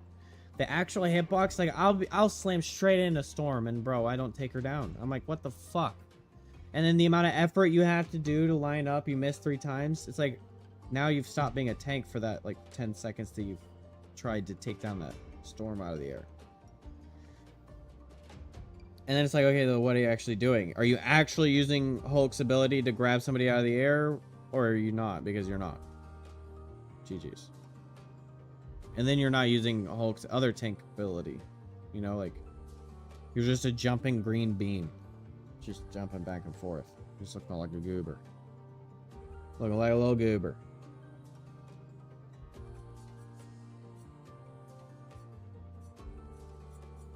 Tried to pull them with invis pull, but again, you need to basically aim. I've seen Strange fly up and take fires down. Yeah, I actually do that a decent amount, but that's the problem is... That's where Strange is closer to a mag roll. Bro, there's only 2 shields in the fucking game. So if you have a Strange and a Thor, you got a Strange and a Thing.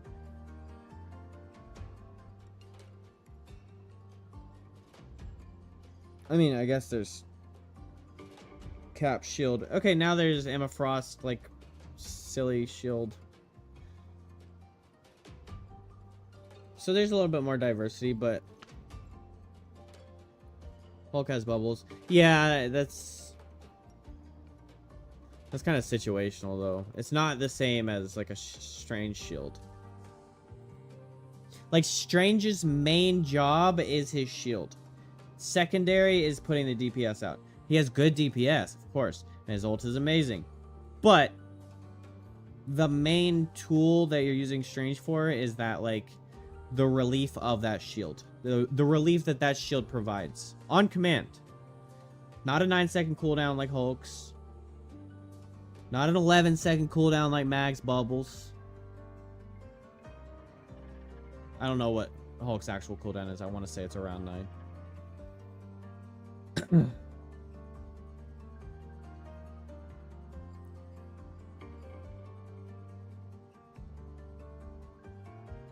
So then if Strange, and I've made the mistake and I've capitalized on it as well. So it's like a give and take sometimes. It's like knowing when to really do it right. But with Strange, like as soon as you go up into the air, you've now, one, taken the body of a tank out of the field. And you've also taken the shield of a tank out of the field. Because one of the biggest assets of the tank is their health pool with their body. That's why the thing doesn't really need a shield, because he's big. He's wide.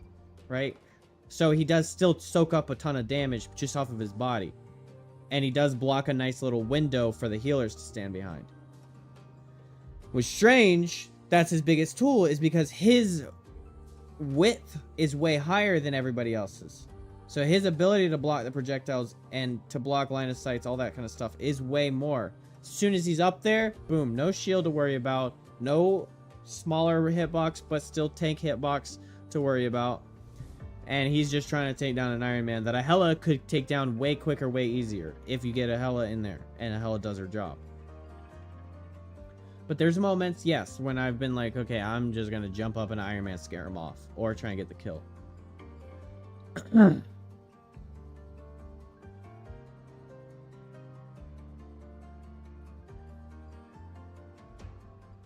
I do really like Invis pulls. I think Invis's pull ability is like really strong. I think it's a really good like addition to the game. Guess Penny can deal with him? Yeah. I mean, yes, but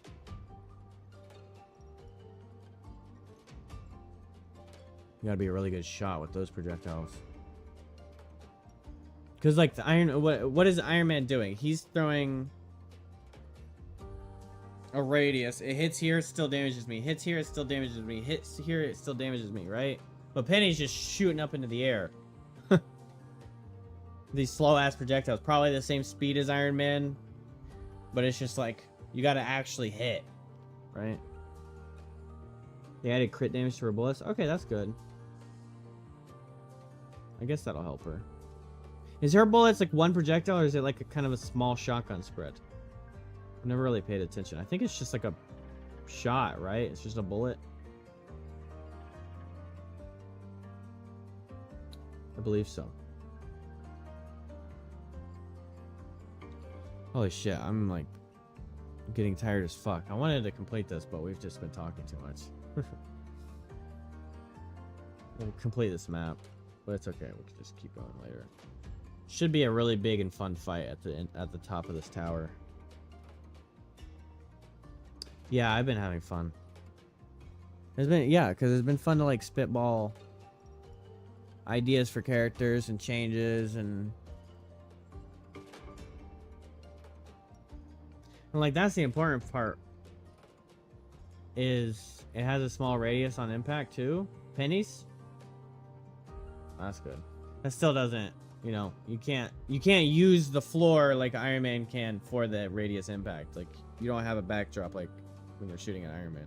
So Penny's ability to take down a flying character, the point being, is still like pretty low.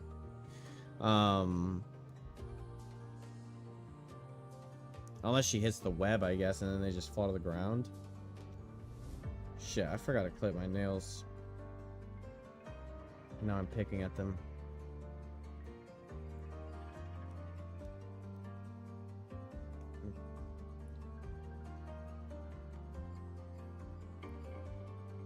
Huh.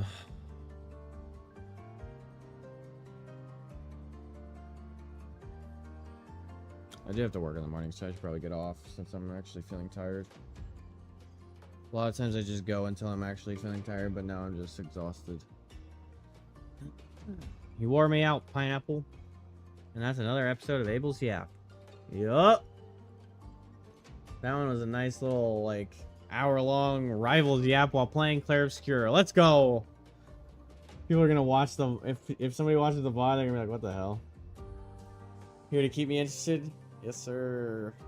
Thank you. It's been fun. Okay, yeah. We're just gonna go to bed. I need to make sure that this game fucking saves.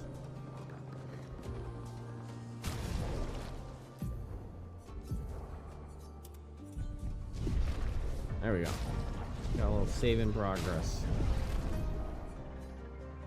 Alright. Alright, chat. If you're new to the stream, make sure you leave a follow, support the stream. Make sure you come back. Come hang out with me. I gotta go cuddle with my puppy. She's about to start freaking out. Here she is. She heard me saying goodnight. You're new to the stream? Alright, follow. But yeah, thank you so much, Pineapple, for hanging out with me. Thank you, Geeky, for hanging out with me. Thank you, everybody that's been lurking. Oh, the baby. Thank you, Zeke, for the resub. I'll be streaming tomorrow night, too, though. And then I have Sunday off. I have Sunday off, so we'll have a nice long stream. But tomorrow night, we're going to be starting pretty late. All right. She deserves cuddles. Oh, she's gonna get them. She's gonna get the cuddles. Yes, you're gonna get the cuddles. You're gonna get the freaking cuddles. Don't bite my fingers. She like puts her mouth on my hand and then like she just like backs off. So cute. Like I'm a vicious creature. But then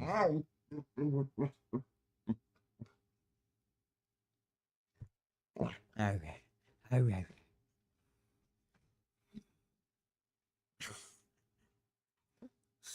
You know, she's yelling at me. She wants me to get up. Hey, come here. All right, it's time to go to bed. I love you guys. Time to go to bed. Good bed. Time to go to bed. All right. Good night. Bye bye.